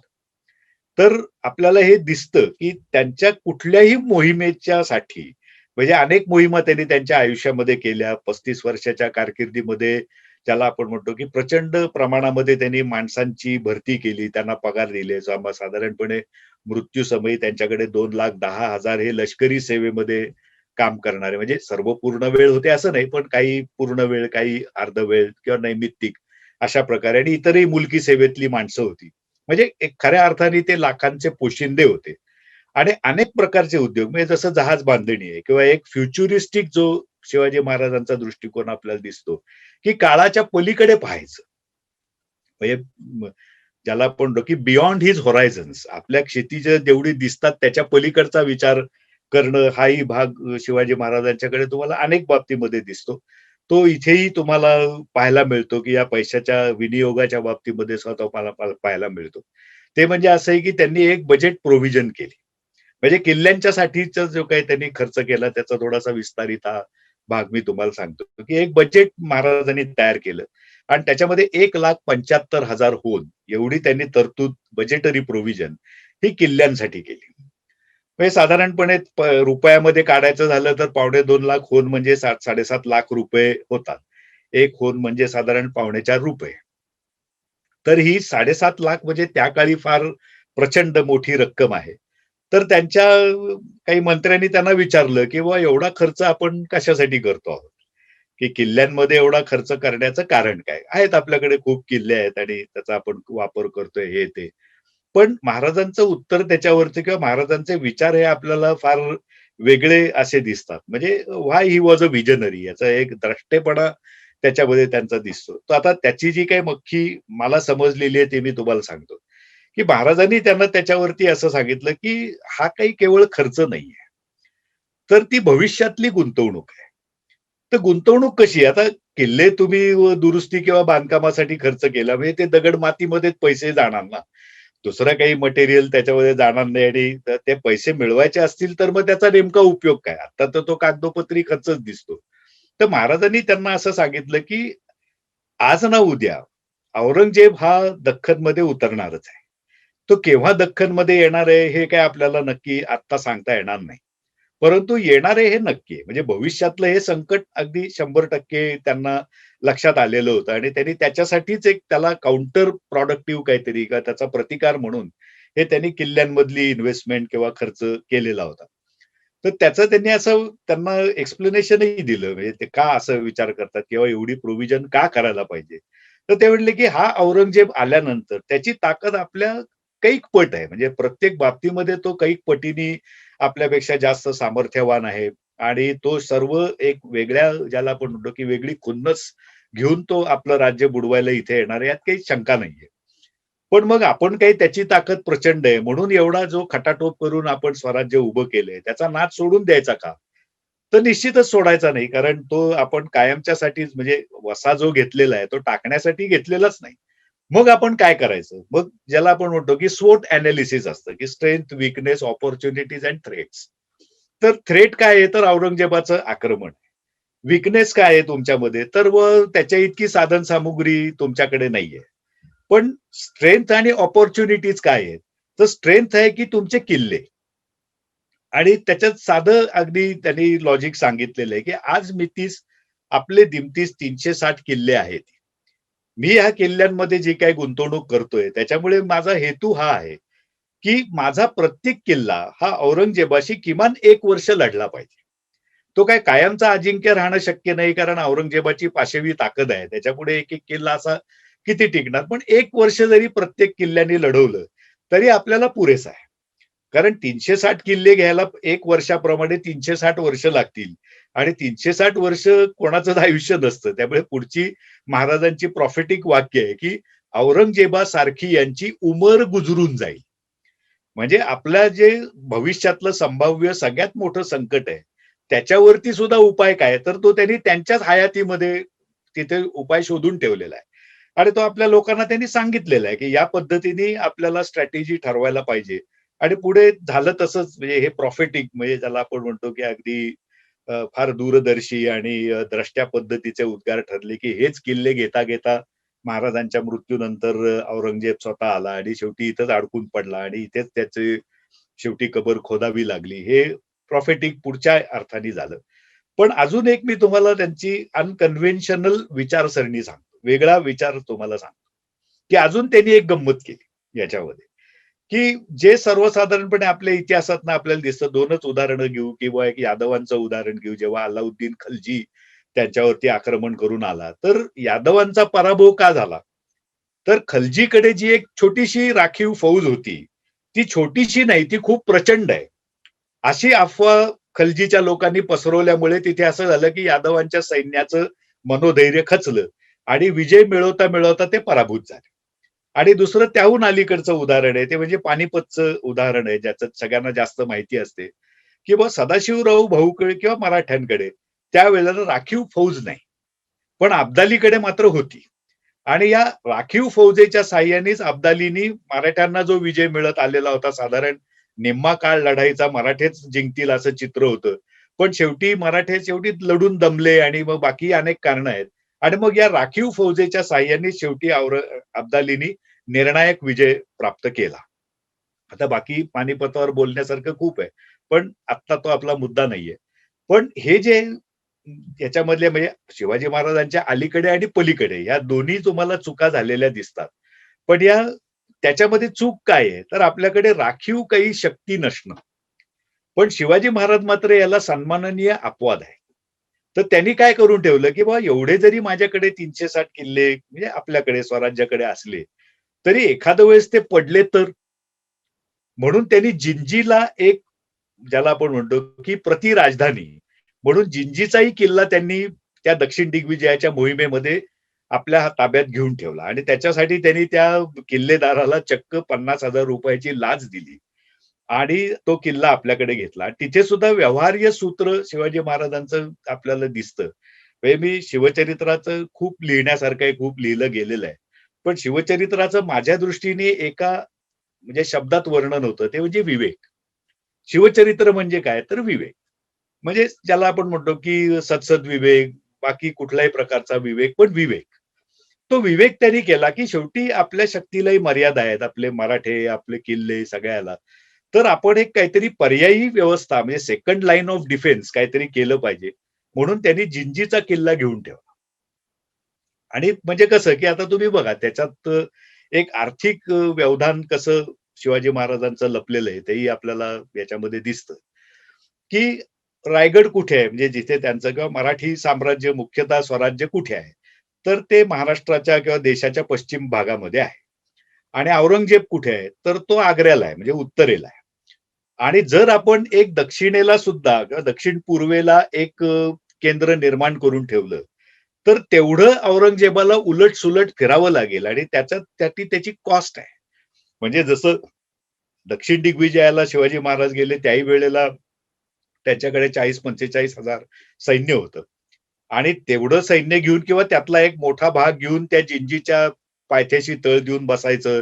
मग तो किल्ला घेण्यामध्ये आपल्याला बरेच दिवस किंवा काही दिवस तरी नक्की लागणार. आज 40,000 लोकांचा खर्च जर बघायला गेला, तर आठवड्याचा खर्च जरी काढला असता, तरी तो सहजपणे ₹50,000 पेक्षा जास्त गेला असता. खूप जास्त गेला असता, पण कमीत कमी 50च्या वरच गेला असता. तर त्यांनी सरळ ₹50,000 देऊन टाकले. म्हणजे ज्याला आजच्या भाषेमध्ये आपण म्हणतो, की टाईम इज मनी. तर त्यांनी बरोबर त्या मनीचं कॅल्क्युलेशन केलं विथ रिस्पेक्ट टू टाईम आणि मग उगीचच त्याचा प्रतिष्ठेचा विषय न करता त्यांनी सरळ तो ताब्यात घेऊन टाकला, पैसे देऊन टाकले, पटकन विषय संपवला.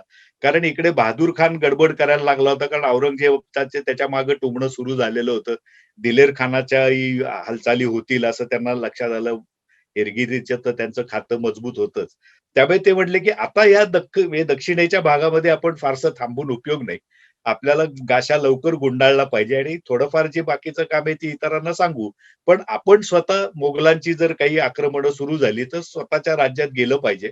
म्हणून मग ते त्याही कारणासाठी आले. म्हणजे राजकीय, लष्करी खर्च किंवा आर्थिक गोष्टी या सगळ्याचा कसा एक व्यवधान महाराज ठेवतायत आणि त्याच्यावर कसे चांगल्या पद्धतीने ते मात करतायत किंवा एक उत्तर शोधतायत, ते आपल्याला या जिंजीच्या प्रकरणामध्ये सुद्धा दिसतं.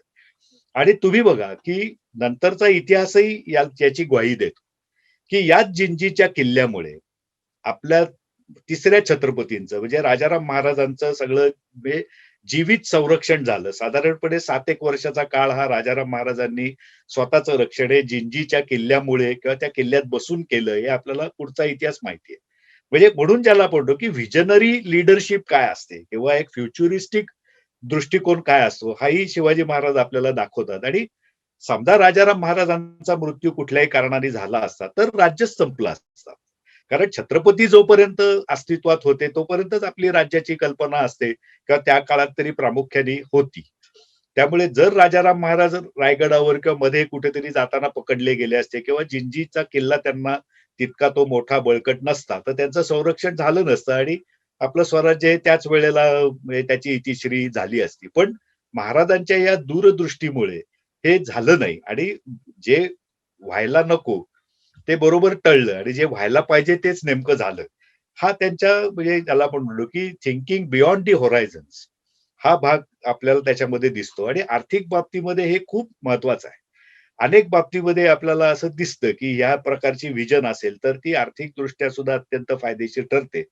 आणि अर्थ हाच अनेक गोष्टींचा प्राण असतो. म्हणजे सर्व चलन-वलन तुमची शक्ती, बुद्धी, मर्यादा ह्या आर्थिक गोष्टींवरतीच ठरतात. त्यामुळे हे आर्थिक व्यवधान आपल्याला शिवाजी महाराजांचं याच्यातलं लक्षात घ्यायला पाहिजे. आणि सेकंड लाईन ऑफ डिफेन्सची जी एक त्यांनी डिफेक्टिव्ह पॉलिसी कशी बदलली, हेही आपल्याला लक्षात येतं. पुढे पण या अंगाने शिवाजी महाराजांचा फार अभ्यास होत नाही किंवा निदान पूर्वीच्या काळात झाला नाही. त्यामुळे मग अनेक चुका आपल्याला झालेल्या दिसतात. आपलीच माणसं आहेत म्हणजे यात काही कोणाला व्यक्तिशः नाव ठेवण्याचा भाग नाही. परंतु शिवाजी महाराजांचं जे काही एक फिनॉमिनल म्हणजे अद्भुत अशा प्रकारचं प्रचंड असं म्हणावं असं हे जे काही विजनरी काम आहे, याची दखल आपण घ्यायला पाहिजे. आणि अनेक छोट्या-छोट्या गोष्टींमध्ये आपल्याला ते दिसून येतं, की महाराजांनी काय-काय वेगळे प्रकारांनी केलं. म्हणजे जसं एक आपल्याला की शेतसाऱ्याची वसुली असेल, तर त्याच्यामध्ये एक महाराजांनी अभिनव मार्ग पत्करलेला दिसतो. तो अभिनव कसा ते आपल्याला लक्षात येईल, की शेतसारा वसूल करायचा असेल, तर शिवाजी महाराजांनी एक थोडी वेगळी पद्धत केली. म्हणजे पॉलिसी म्हणून ठरवली. अगदी त्यांनीच पहिल्यांदा केली असा माझा दावा नाही. परंतु त्यांनी शेतसारा हा रोखीने आणि पिकाच्या रूपाने किंवा शेतमालाच्या रूपाने, मालाच्या वस्तू रूपाने सुद्धा घ्यायला सुरुवात केली. आता ह्याच्यामध्ये कसं होतं, की शेतकऱ्याचा तर निश्चितच फायदा होता. म्हणजे त्यांची रयत प्रामुख्याने बहुतेक लोक शेतकरीच होते. नंतर धारकरी होणारी माणसंही मुळात शेतकरीच होती. पण त्यांची त्यांनी सोय बघितलीच. पण हे करताना सरकारला म्हणजे त्यांच्या यंत्रणेला काही ना काहीतरी खर्च आणि व्याप होणार होता. कारण घेतलेला माल मग तो कुठेतरी साठवायला पाहिजे. रोखीत घेतलं की सोपं असतं, की आपलं खजिन्यात भरून टाकलं, त्या अधिकाऱ्याचं किंवा कर्मचाऱ्याचं काम लगेच सोपं होतं. सरकारलाही ताबडतोब पैसे मिळून जातात. पण मग ह्याच्यावर करायचं काय? म्हणजे ज्याला आपण म्हणतो, की महाराजांचं मोठेपण किंवा वेगळेपण जे आहे, ते त्यांनी एक विन-विन सिच्युएशन तयार केली. म्हणजे याच्यात संबंधित प्रत्येकाचाच फायदा होईल. अशा प्रकारे त्यांनी व्यवस्था केली. ती कशी ती बघा, की वस्तू आणि पैसा या दोन्ही रूपाने तुम्ही सारा स्वीकारता असं म्हटल्यानंतर शेतकऱ्याची रयतेचं एक सोय झाली. त्याच्यात फायदा झाला. कारण त्यावेळेला पैसा हा फार मोठ्या प्रमाणामध्ये अर्थव्यवस्थेत नव्हता. लोकांना अगदी बंदा रुपयाही सहजपणे बघायला मिळायचा नाही. असं त्यावेळची एकूण अर्थव्यवस्था म्हणजे पैशाच्या संदर्भात आहे. पण वस्तू असायचा आणि बार्टर एक्सचेंज म्हणजे वस्तू विनिमय हा एक मोठ्या प्रमाणामध्ये विनिमयाचं माध्यम होतं आणि लोक त्याला सरावलेले होते. तेच त्यांना पुढे चालू ठेवता आलं. सोय झाली, उपयोग झाला. त्यांचे काही पैसा नाही म्हणून अडचणी होतात त्याही त्याच्यामधनं टळल्या. मग सरकारी यंत्रणेवर एक त्याच्यातनं भार तयार झाला, की अरे आता कोकणामध्ये आहे, की कोकणातला माल घ्यायचा, मग तो साठवून कुठे ठेवायचा? कारण तो तर काही फेकून देता येत नाही. कारण त्याची एक किंमत तुम्ही मोजलेली आहे. म्हणजे शेतकऱ्यांनी मोजली आहे, ते तुम्ही मान्य केलेली आहे. मग त्याच्यावर शिवाजी महाराजांनी असा उपाय काढला, की अरे साधा सिद्धांत आहे म्हणजे कॉमन सेन्सचा आपल्या अनुभवातला आहे, की जिथे पिकतं, तिथे विकत नाही. त्यामुळे तुम्ही कोकणातला माल कोकणात विकायला गेलात, तर तुम्हाला काही फार चांगला भाव मिळणं शक्य नाही. त्यामुळे त्यांनी त्या आपल्या सगळ्या अधिकाऱ्यांना असं सांगितलं किंवा संबंधित लोकांना सांगितलं, की हा तुम्ही कोकणातला माल जो आहे, तो तुम्ही कोकणात विकू नका. ज्यावेळेला देशावरती त्याचे भाव चढे होतील, त्यावेळेला मी तुम्हाला सांगतो, त्यावेळेला तुम्ही देशावरती तो माल पाठवा आणि आपण इकडे तो विकू. म्हणजे खरेदीची किंमत आणि विक्रीची किंमत याच्यामध्ये जो फरक असतो, तो नफा असतो. तो नफा राज्याला मिळेल. म्हणजे त्रिकोणाचे 3 कोण कुठले? एक रयत शेतकरी आहे, दुसरं सरकार आहे आणि तिसरा जो आहे तो त्यांचे कर्मचारी किंवा अधिकारी आहे. आता ह्याच्यामध्ये जसं सरकारचा काही तोटा होऊ शकत होता, तर तो त्यांनी शक्यता ती काढून टाकली किंवा देशावर निश्चित जास्त किंमत मिळणार त्यामुळे तो नफा आपोआप सरकारला व्हायला लागला. पण मग कर्मचाऱ्यांनी फक्त कष्टच करायचे का? तर नाही. ते असं म्हणले, की ज्याला आजकाल प्रॉफिट शेअरिंग स्कीम म्हणतात. तर तशी स्कीम त्यांनी त्यावेळेला केली. ते म्हणाले, की त्याच्यामध्ये जी माणसं काम करतायत, म्हणजे ज्यांना ही सगळी उस्तवारी करावी लागेल, की माल घ्या, साठवून ठेवा, मग आदेश येईपर्यंत विकू नका. आदेश आल्यानंतर देशावर पाठवा. म्हणजे आलं ट्रान्सपोर्टेशन आलं, स्टोरेज आलं. ह्या सगळ्या गोष्टी ज्या अधिकाऱ्यांना करणं भाग पडत होतं. तर ते त्यांना त्याच्याबद्दल हे एक्स्ट्रा त्यांचं काम झालं त्याच्यामध्ये. तर त्या एक्स्ट्रा कामाचे त्यांना एक्स्ट्रा पैसे पण मिळतील. म्हणजे हे जे काही एकूण सरकारला त्याच्यामध्ये जो फायदा होईल, म्हणजे त्यात स्वतःच त्यांचं म्हणणं आहे, की याच्यामध्ये साहेबाचा बहुत फायदा आहे. साहेब म्हणजे ते स्वतः किंवा सरकार म्हणा आपण. तर त्याच्यामध्ये म्हणून त्यांनी हे जे कोणी कर्मचारी त्यांचे होते किंवा प्रतिनिधी होते, त्यांनाही त्यांनी त्या फायद्याचा वाटेकरी करून घेतला. म्हणजे त्यांना पगार तर मिळतच होता काम करण्याबाबत. पण हा अधिकचाही वाटा त्यांना मिळायला लागला. त्यामुळे एक विन-विन सिच्युएशन एक तिथे तयार झाली आणि मग एक त्यातनं नवीन समस्या नाही निर्माण झाली. म्हणजे अनेक वेळेला आपण या अत्यंत आधुनिक जगामध्ये जिथे सगळी माहितीचे स्रोत आपल्या अगदी ॲट अवर फिंगर टिप्स आहेत. परंतु तिथे सुद्धा अनेक वेळेला असं होतं, की एकाची सोय बघताना दुसऱ्यावर अन्याय होतो. परंतु असं शिवाजी महाराज करत नाहीत. म्हणजे त्यांचं वेगळेपण, मोठेपण हे इथे दिसतं, की प्रत्येक जो संबंधित घटक आहे त्याला याच्यातनं काही ना काहीतरी मिळतंय. सोय होतीये, फायदा होतोय, पैसे मिळतायत, नफा मिळतोय आणि समाधानही मिळतंय किंवा गैरसोयी कमी होतायत. असे अनेक म्हणजे पद्धतीचे फायदे करण्याची त्यांची जी बुद्धी आहे, ही एक याला आपण म्हणतो, की राज्यकर्त्याची अलौकिक प्रतिभा आहे.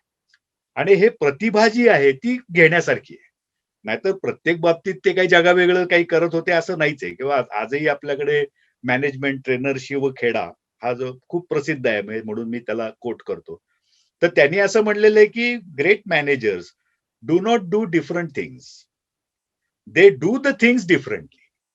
त्यामुळे इथे शेतसारान हे ते नेहमीच्याच गोष्टी आहेत किंवा कोकणातला माल देशावर जाणं हे काही महाराजांनी सुरू केलं नाही. पण त्याचा स्वराज्याला कसा फायदा करून घेता येईल आणि कोणालाही तोटा न होता सगळ्यांना फायदा होणारी पर्यायाने काय असतं, की अशा ज्या सिस्टीम्स बसवलेल्या असतात, त्या दीर्घकाळ चांगल्या चालतात.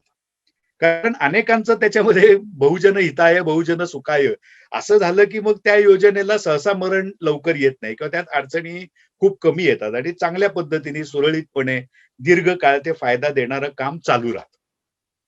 हे शिवाजी महाराजांचं ज्याला आपण म्हणू, की यात एक त्यांची विशेष बुद्धी अशी आपल्याला दिसते.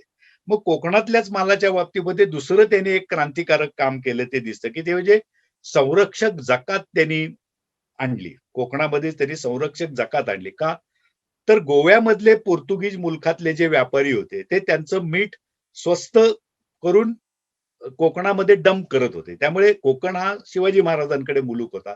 त्यामुळे त्यांच्या मुलखातल्या व्यापाऱ्यांचं नुकसान व्हायला लागलं, की बुवा ते कमी खर्चात तिकडचा माल इकडे बाजारपेठेमध्ये आणून ओततायत. त्यामुळे आपल्या मालाला उठाव होत नाही. मग पर्यायाने सरकारलाही त्याच्यावरची जकात किंवा इतर कर मिळत नाही. सरकारलाही त्याच्यामध्ये फटका बसतो. त्यावेळेला त्याच्यावर उपाय म्हणून गोव्यातून येणाऱ्या मिठावरती जास्त जकात लावावी, म्हणजे जबर जकात लादावी, जेणेकरून ते जो गैरफायदा घेत आहेत स्वस्त मिठाचा, तो आपल्या लोकांना भोगायला लागू नये, व्यापाऱ्यांना भोगायला लागू नये फर्स्ट फेज. आणि दुसऱ्या फेजमध्ये सरकारलाही तो भोगायला लागू नये. लोकांचाही त्याच्यामध्ये मग पुरवठा विस्कळीत होतो. मिठासारखी जीवनावश्यक गोष्ट एक प्रकारे लोकांना मिळणार नाही. तर त्याच्यामध्ये शिवाजी महाराजांचं पत्रच आहे आणि त्याने म्हटले, की हा मिठाचा मामला कर्द लाख मोलाचा आहे. म्हणजे त्यावेळेला ₹1,00,000 म्हणजे that was a dream amount. ते आज 1 अब्ज वगैरे आज म्हणावं अशा प्रकारची खूप मोठी रक्कम. तर त्याच्यामध्ये ते म्हणतात, की हे झालं पाहिजे आणि मग ही प्रोटेक्शन टॅरिफचं जे क्रेडिट आहे, ते आपल्याकडे आज दुर्दैवाने जर्मनीमधल्या बिस्मार्कला दिलं जातं, की युरोपीय जे काही त्यांच्या व्यापारी वसाहतीचे लढाया, इतरही जे त्यांचं मर्कंटाईल वॉर्स म्हणजे व्यापारी युद्ध जी युरोपमधल्या देशांमध्ये आपापसात झाली, त्याच्यामध्ये जर्मनीने पहिल्यांदा हे संरक्षक जकातीचं सूत्र आणलं.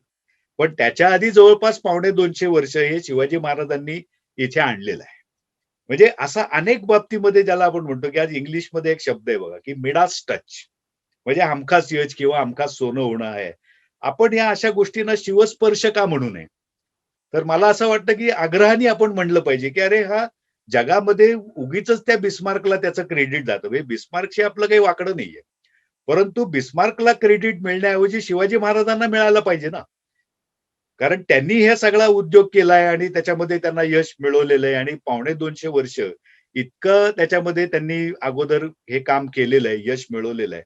तर आपल्याला त्याची जाणीव असायला पाहिजे असं मला वाटतं. तर हे संरक्षक जकातीचंही एक अभिनव सूत्र हे शिवाजी महाराजांनी इथे अवलंबलेलं दिसतं. अशा अनेक अभिनव गोष्टी त्यांनी केल्या. आणि मगच आता शेवटी कसं असतं, की एक प्रश्न नेहमी येतोच, की खूप मोठी स्वप्न पाहिली त्यांनी प्रत्यक्षातही आणली आणि मग शेवटी त्याचं अंतिम फलित काय? म्हणजे या सगळ्याच्या बाबतीमध्ये आपण म्हणतो, की शेवटी यश मिळालं तर नथिंग सक्सीड्स लाइक सक्सेस. त्यामुळे मग यश शिवाजी महाराजांनी काय मिळवलं? आणि मग आर्थिक बाबतीमध्ये विशेषतः आपण बघायला गेलं, तर मग त्यांना असं मोठं काय यश मिळालं किंवा त्यांचं शेवटी फलित काय झालं? हेही आपल्याला बघण्यासारखं आहे, की आपल्याला सगळ्यांनाच माहिती आहे, की एप्रिल 1680 मध्ये इंग्लिश तारखेनुसार शिवाजी महाराजांचा मृत्यू रायगडावरती झाला. शिवाजी महाराजांच्या मृत्यूनंतर सुमारे काही महिन्यांनंतर किंवा एक सव्वा दीड वर्षांनंतर संभाजी महाराजांनी छत्रपती इथे झाले आणि काम बघायला छत्रपती म्हणून काम बघायला सुरुवात केली. अगोदरही ते मुख्य होतेच महाराजांच्या मृत्यूनंतर. आणि त्याच्यामध्ये संभाजी महाराजांच्या कारकिर्दीमध्ये त्यांनी शिवाजी महाराजांनी जो काही खजिन्यामध्ये गोष्टी ठेवल्या, त्या अर्थात स्वराज्याच्या खजिन्यामध्ये, स्वतःच्या खजिन्यात नाही. तर त्याची मोजदाद केली आणि त्याचे सगळे तपशील आपल्याला उपलब्ध आहेत. मी तुम्हाला थोडक्यात त्याचं हे सांगतो, की खूप गोष्टी रायगडावरती खजिन्यामध्ये शिल्लक होत्या. मुख्यतः आर्थिक बाबतीमध्ये आपण बोलतोय, तर साधारणपणे ₹9,00,00,000 किंवा थोडंफार त्याच्यापेक्षा जास्त इतकी रक्कम महाराजांनी स्वराज्याच्या भविष्यासाठी स्वराज्याच्या खजिन्यामध्ये शिल्लक ठेवली होती. आणि थोडक्यात ज्याला आपण म्हणतो पैशाचा उल्लेख सगळ्यात महत्वाचा म्हणून मी आधी केला. परंतु महाराजांची विजन जी काय आहे, तीही आपल्याला याच्यामध्ये दिसते, की माणसाला जगायला जे काही लागतं, म्हणजे शस्त्र, अस्त्र, वस्त्र सगळ्याचा प्रचंड साठा हा त्यांनी रायगडावरती करून ठेवलेला होता. म्हणजे अक्षरशः लाखो बाण, हजारो तलवारी किंवा बंदुका, तोफा असं सगळं दारुगोळा जे काही लागतं ते. म्हणजे आता मी तपशिलात जात नाही, पण ते सगळं त्यांनी काही कपडे, साधे कपडे, भरजरी कपडे किंवा धान्य, तेल, डाळी या सगळ्याचा प्रचंड साठा रायगडावरती आहे. आणि मग परक्या माणसांनी आपल्या माणसाबाबत बोललेलं जास्त आपल्याला कौतुकाचं वाटतं. विशेषतः गोऱ्या माणसांनी बोललं तर अजूनही आपल्याला एक त्या गोऱ्या कातडीचं जरा फाजील कौतुक आहेच आहे. तर मग पुढे साधारणपणे महाराजांच्या मृत्यूनंतर 200-100 वर्षांनी जेम्स डग्लस नावाचा माणूस आला, जो ईस्ट इंडिया कंपनीशी संबंधित होता, ब्रिटिश होता. आणि मग तो रायगडावरती आला आणि मग त्यांनी ते वाचलं सगळं वर्णन. हे आता हे डॉक्युमेंटेडच आहे. त्यामुळे त्यांनी त्याच्यावरती फार मासलेवाईक प्रतिक्रिया व्यक्त केलेल्या आहेत. तो असं म्हणतोय त्यांनी रायगडचं वर्णन हे सगळं वाचल्यानंतर तो म्हणला, की Raigad is the Gibraltar of the east. म्हणजे जिब्राल्टर हे युरोपमधलं सगळ्यात तगडं लष्करी ठाणं. ते अर्थात स्पेनमध्ये होतं किंवा अजूनही आहे म्हणजे. परंतु दुसऱ्या महायुद्धापर्यंत जिब्राल्टरचं फार वेगळं महत्व आहे. आणि युरोपामध्ये काही शतकं त्याचं एक जिब्राल्टरचं लष्करी केंद्र म्हणून फार मोठं महत्व होतं. सगळ्या युरोपियनांना त्यांना माहिती होतं. त्यावेळी यांनाही माहिती होतं. आणि मग तो म्हटला, की "this is the Gibraltar of the east." आणि दुसरा त्यांनी अतिशय एक त्याच्यावरती प्रतिक्रिया नोंदवलेली आहे. ती तो असं म्हणतो त्या सगळ्या तयारीचा आढावा घेतल्यानंतर तो म्हणतो, की "अल्पशिबंदीनिशी रायगड अख्ख्या जगाविरुद्ध लढू शकला असता." म्हणजे तुम्ही बघा, की एखाद्या माणसाची व्हिजन काय असते. म्हणजे शिवाजी महाराजांच्या बाबतीमध्ये नेहमी असं तुम्हाला आढळून येते. एक नाही 50 ठिकाणी आढळून येतं, की या माणसाचा जो विचार आहे, तो असा आहे, की असेन मी, नसेन मी. पण दोन्ही वेळेला म्हणजे मी असताना तर मी बघणारच आहे आणि मग त्याच्यामध्ये of course the success was guaranteed. आणि ते त्यांनी यशस्वीरित्या केलं, की किती संकटं आली वगैरे आपल्याला सगळ्यांनाच माहिती आहे. पण सतत त्यांचं राज्य वाढत राहिलं. ते पुढे सार्वभौम छत्रपती पण झाले वगैरे, वगैरे. परंतु त्यांची जे एखाद्या मोठ्या उद्योजकाची, एखाद्या मोठ्या द्रष्ट्या माणसाची जे काही विचार असतात, ते तुम्हाला शिवाजी महाराजांचेही दिसतात, की मी नसताना सुद्धा माझं राज्य राहिलंच पाहिजे. म्हणजे हा जो एक प्रकारचा ज्याला आपण म्हणतो पीळ आहे त्यांच्यामध्ये, तो इथे फार घेण्यासारखा आहे, की माझं राज्य आहे ना, ते काय मी गेलो की संपलं असं नाही.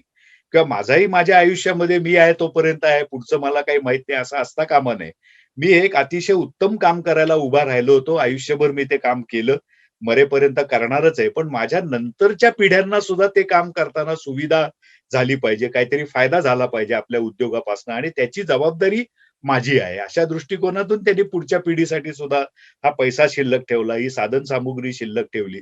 त्यामुळे जेम्स डग्लस सारख्या परक्या माणसालाही त्याचं कौतुक करावंसं वाटलं, की 200 वर्षानंतर सुद्धा त्याला त्याचं महत्त्व किंवा उपयोग हा लक्षात आला आणि तो म्हणतो, की मग अख्ख्या जगाविरुद्ध महाराज लढू शकले असते किंवा स्वराज्य लढू शकलं असतं. हे असं व्हिजनरी शिवाजी महाराजांची ताकद आहे आणि ज्याला आपण म्हणतो, की एका दगडात 2 पक्षी.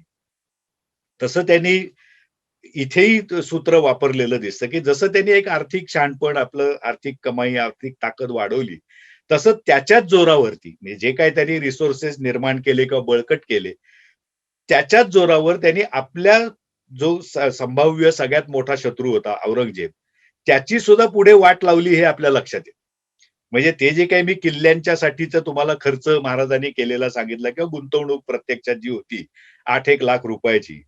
याच गुंतवणुकीवरती शेवटी ही गुंतवणूकच औरंगजेबाला इतकी भारी पडली, की शेवटी तो किल्ले करता तिथे मरण पावला. पण अजून एक महत्वाची गोष्ट आहे, की जे महाराजांनी आग्र्याच्या दौऱ्यामध्ये बहुधा हेरलं असावं, की औरंगजेब ज्यावेळेला बाहेर पडतो, त्यावेळेला साधारणपणे 6 ते 7 लाख खाणारी तोंड त्याच्याबरोबर असतात. म्हणजे सैनिक, बुडगे हे माणसांच्या बाबतीत. तसंच हजारो जनावरं म्हणजे घोडे आहेत, त्याच्यात हत्ती आहेत, खेचरं आहेत, बैल आहेत, उंट आहेत. कारण ते मालवाहतूक किंवा इतर गोष्टी करायला लागतातच. आणि बिगर लढाऊ व्यापारी-बिपारी किंवा जनानखाना, अमुक-तमुक, नाचणाऱ्या बायका हे सगळेच त्याच्यामध्ये असायचे. त्यामुळे खाणाऱ्या तोंडाला काय तिथे तोटाच नव्हता. आणि कसं आहे, की लढाई किंवा युद्ध काही कायम होत नाही. रोज लढाई होत नाही. पण रोज 2 वेळा जेवायला मात्र लागतं. हा जो एक सामान्य विवेक आहे किंवा एक सामान्य ज्ञान आहे, त्याचाही महाराजांनी विचार केला असावा किंवा औरंगजेब ज्यावेळेला येईल त्यावेळेला 7 लाख लोकांना घेऊन तो किंवा खाणारी तोंड घेऊन तो येणार आणि तो आग्र्यापासून रायगडपर्यंत, रायगडपासून जिंजीपर्यंत परत उलटा या सगळ्या प्रवासामध्ये आणि पुन्हा हे मध्ये अडथळ्याला किल्ले आहेतच. ते फार मोठे स्पीड ब्रेकर त्याचे ठरले त्यामध्ये, ठरणारही होते म्हणजे. आणि या सगळ्याचं कॉस्टिंग काय? तर ते आपल्याला दिसतं, की महाराजांच्या या 8,00,000च्या गुंतवणुकीतून त्यांनी अख्खं मुघल साम्राज्याची जी आर्थिक ताकद होती, ती खिळखिळी केली. ती कशी? की ज्यावेळेला आग्र्याहून या मोहिमेसाठी महाराजांच्या मृत्यूनंतर औरंगजेब निघाला. बघा तुम्ही, की महाराजांच्या हयातीत त्याला काही येण्याचं धाडस झालं नाही. तो या ना त्या सरदारालाच पाठवत राहिला. पण जेव्हा तो स्वतः आला, त्यावेळेला मोगल बादशाहीमध्ये पद्धत होती किंवा प्रत्येक बादशहाचा स्वतंत्र खजिना असायचा. तर तो स्वतःचा खजिना घेऊन निघाला. अर्थात औरंगजेब हाही धूर्त आणि वस्ताद माणूस आहे, लढाऊ माणूस आहे. तो काही सामान्य प्रतीचा माणूस नाहीये. त्यालाही माहिती होतं, की अरे it is going to be a long drawn battle, की आपल्याला जायला यायलाच इतका वेळ लागणार आहे. परत हे किल्ले-बिल्ले, मराठी मुलूक काय आहे, कसा आहे, मराठे कसे आहेत, हे सगळंच औरंगजेबाला अनुभवाने माहीत होतं. कारण तो आधी दख्खनचा सुभेदारही होता आणि बादशाहीच्या त्याच्या काळातही मराठ्यांनी त्याला जे काही वेळोवेळी झटके दिलेले आहेत, ते तो विसरलेला नव्हता. त्यामुळे अनेक वर्षाची ही मोहीम आहे, तर त्याच्यासाठी पैसा लागणार आणि मोगलांचा एकूणच खाक्या हा उधळपट्टीचा आणि असा अनावश्यक खर्चाचा असल्यामुळे त्यांनी सगळा आपला खजिना आपल्या बरोबर घेतला आणि तो या मोहिमेवर आला. पुढे त्याचा तो खजिना संपला. मग काय तर प्रत्येक बादशहाचा खजिना असायचा अकबरापासून. तर मग त्यांनी शाहिस्तेखानाचा म्हणजे आपल्या वडिलांचा खजिना मागवला, तोही संपला. मग त्यांनी आजोबांचा म्हणजे जहांगीर बादशहाचा खजिना मागवला, तोही संपला. शेवटी एकच राहिला अकबराचा, तोही त्याला मागवावा लागला. कारण एवढ्या लांब यायचं आणि इथे इतकी लाख माणसं, जनावरं घेऊन मोहिमा करायच्या, याला सतत पैसा लागायचा. आणि दुसरी गोष्ट होती, जी त्यावेळच्या मराठ्यांनी महाराजांच्या प्रेरणेने केली. आता प्रेरणा हे महाराजांनी आपल्याला दिलेलं कायमचं दान आहे किंवा कायमचं एक महत्वाचं साधन आहे. त्या प्रेरणेमुळे मराठे तर लढतच होते, समोरासमोरही लढत होते, गनिमी काव्यानेही लढत होते आणि सगळ्यात महत्वाचं मराठ्यांनी जे सूत्र अवलंबलेलं होतं, की ते कायम या रसद मार्गावरती स्वतःचं नियंत्रण ठेवायचे. आणि अनेक अशा घटना आपल्याला इतिहासाच्या पानोपानी आढळतात, की मराठेच औरंगजेबाची रसद मारायचे, म्हणजे मुघलांची रसद मारायचे, आपल्या जवळ ठेवायचे. आता त्या रसदीशिवाय मोगलांचे हाल व्हायला लागायचे.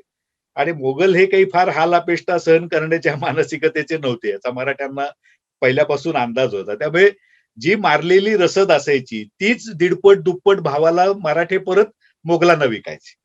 म्हणजे त्याच्यासाठी परत मोगलांना अजून पैसे आणावे लागायचे आणि याच्यात त्यांचं जवळपास आर्थिकदृष्ट्या दिवाळं निघाल्यासारखं झालं. 2 कारणास्तव ही मराठ्यांविरुद्धची मोहीम ही औरंगजेबाला पर्यायाने मुघलांना अतिशय जड गेली. कारण एक तर त्यांचा उत्तरेमधला दबदबा संपला. कारण बादशहाच इकडे येऊन बसला. सगळे महत्वाचे सरदार इकडे येऊन बसले. त्यामुळे तिकडची पकड कारभारावरची ढिली झाली आणि इकडे अतोनात खर्च झाल्यामुळे जे मुघल साम्राज्य ज्ञात इतिहासातलं सर्वात आर्थिकदृष्ट्या समृद्ध साम्राज्य होतं, त्याची सुद्धा फार मोठ्या प्रमाणामध्ये याच्यामध्ये गळती झाली, पिछेहाट झाली आणि फार मोठा फटका हा बसला. आणि मगाशी मी तुम्हाला जसं म्हटलं, की व्हिटॅमिन एम हे आर्थिक स्वास्थ्य, आर्थिक ताकद हाच शेवटी युद्धाचा, राज्याचा पाया असतो किंवा तो त्याचा एक प्रकारे ज्याला आपण म्हणतो लाइक अ बॅकबोन, की पाठीचा कणाच तो आहे. पैसाच नष्ट झाल्यानंतर कोणाचीच काही रुबाब किंवा पहिल्यासारखी चांगली परिस्थिती राहत नाही. तशी औरंगजेबाची, मोगलांची राहिली नाही आणि पुढे आपण बघतो, की औरंगजेबाच्या मृत्यूनंतरच म्हणजे शेवटच्या काळामध्ये औरंगजेबालाही वैफल्य आलेलं होतं, की अरे बाबा आता धड राहू शकत नाही आणि धड जाऊ शकत नाही. कारण इथे राहिलो तर विजय मिळणार नाही. पण तसाच परत गेलो तर नामुष्की येईल. म्हणून शेवटी तो इरेला पेटून इथेच राहिला. त्याच्यातून मोगलांचं जे काय व्हायचं ते नुकसानही झालं. आणि त्यानंतर कधी मोगलांनी या देशावरती जरी त्यांचं खूप मोठी सत्ता होती. औरंगजेबाने सुद्धा त्याच्या या दख्खनच्या मोहिमेमध्ये ती सत्ता वाढवली होती. आदिलशाही, कुतुबशाही तर त्यांनी जिंकून घेतल्या हे आपल्याला माहितीच आहे. मराठ्यांना त्याला जिंकता नाही आलं. पण मराठ्यांनाही त्यांनी खूप त्रास दिला. पण पर्यायाने मराठे हे कायमच त्याला वरचढ ठरले आणि आपल्या अंगभूत जे काही मोगलाईमधले दोष होते, म्हणजे त्यांचा आळस, आराम, खर्च, उधळपट्टी, त्याच्यामुळेही मोगल साम्राज्य पुढे लयाला गेलं असं आपल्याला दिसतं. आणि महाराजांच्या मृत्यूनंतर काही दशकातच म्हणजे 80-85 वर्षातच आपल्याला असं दिसतं, की दिल्ली आग्र्यावरती बादशहाच्या झेंड्या किंवा मुघल झेंड्याबरोबर आपला मराठी जरीपटका सुद्धा फडकायला लागला. कारण मराठ्यांचंच दिल्लीवरती वर्चस्व होतं. म्हणजे महादजी शिंद्यांसारख्या आपली जी मोठी मंडळी तिकडे आपले मुखत्यार म्हणून काम करत होते.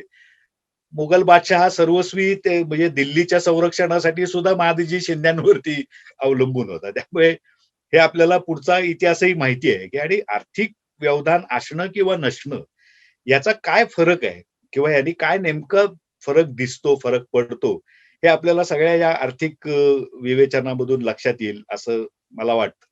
म्हणजे हे मी मुद्दामून तुम्हाला मोगलांचं पण सांगितलं, महाराजांचं पण सांगितलं.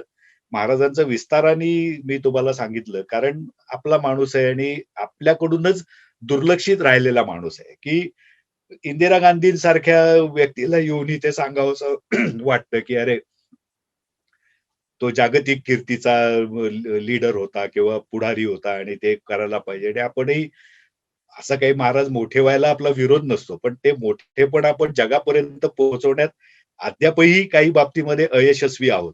आणि ही त्रुटी दूर करणं आपल्यासाठी गरजेचं आहे आणि ती ज्या पद्धतीने आता अभ्यास इतिहासाचा वाढतोय, लोकांचा इतिहासामधलं कुतूहल वाढतंय, मोडी लिपीविषयीचं लोकांचं कुतूहल वाढतंय. याच्यातून निश्चितपणेच पुढची वाट मला चांगलीच दिसते.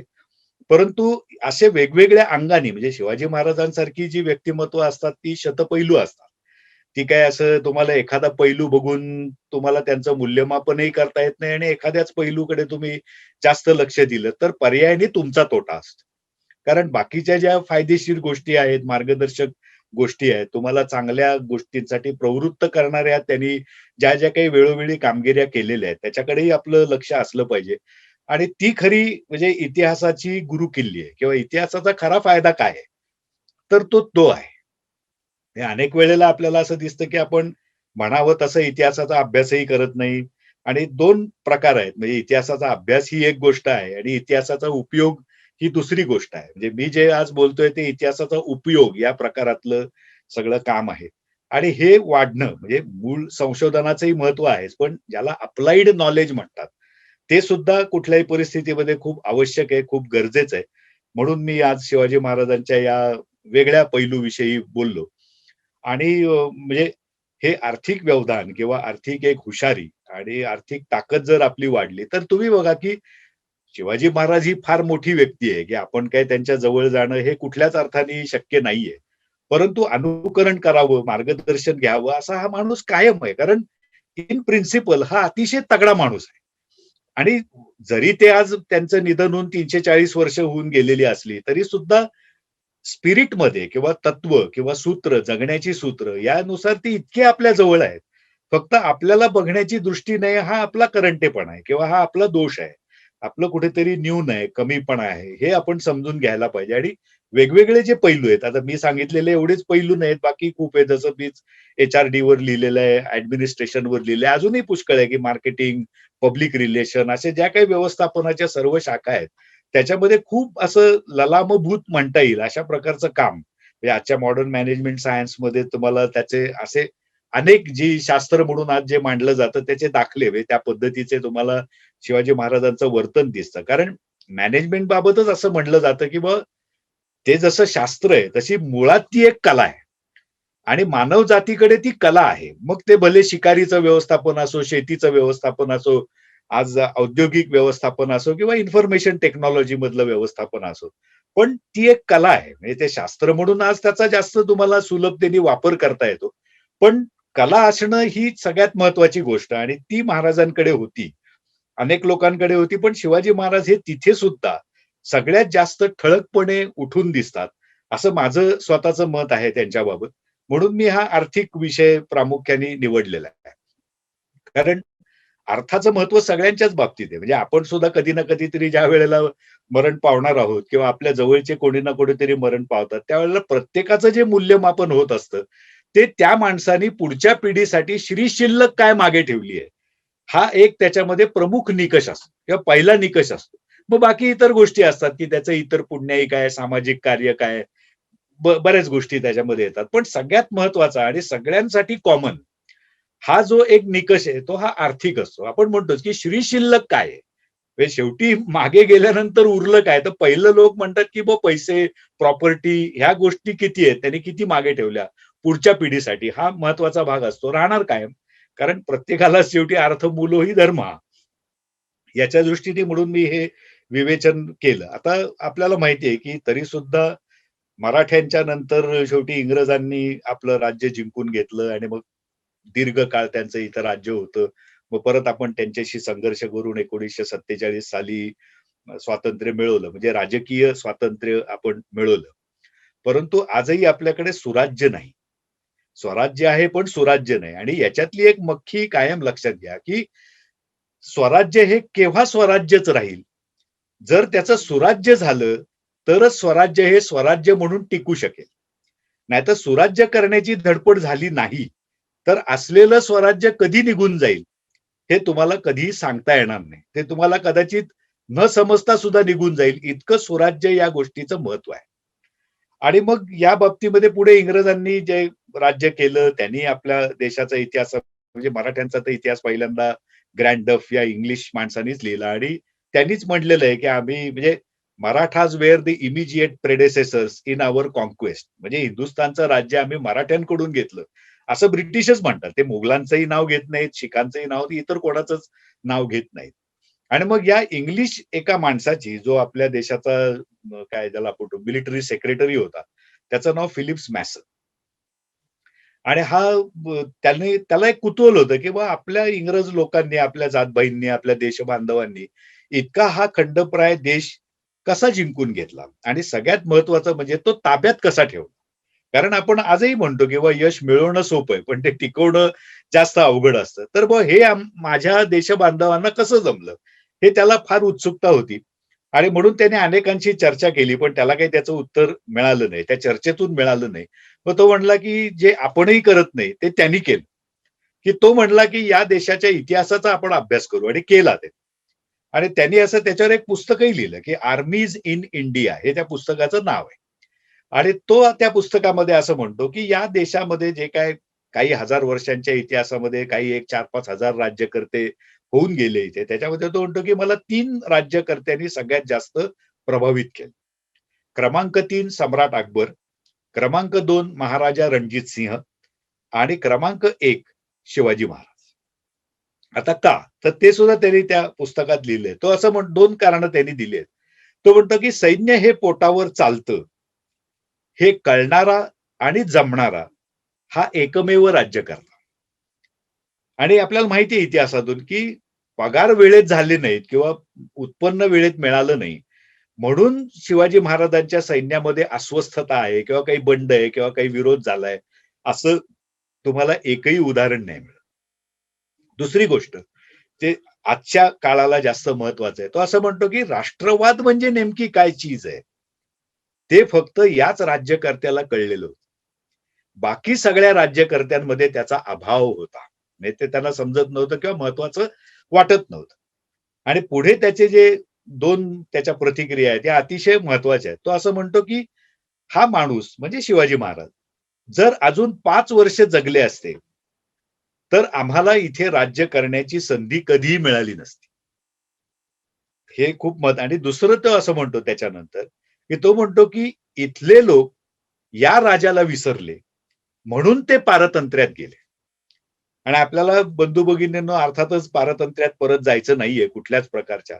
त्यामुळे आजही शिवाजी महाराज की जय. थांबतो.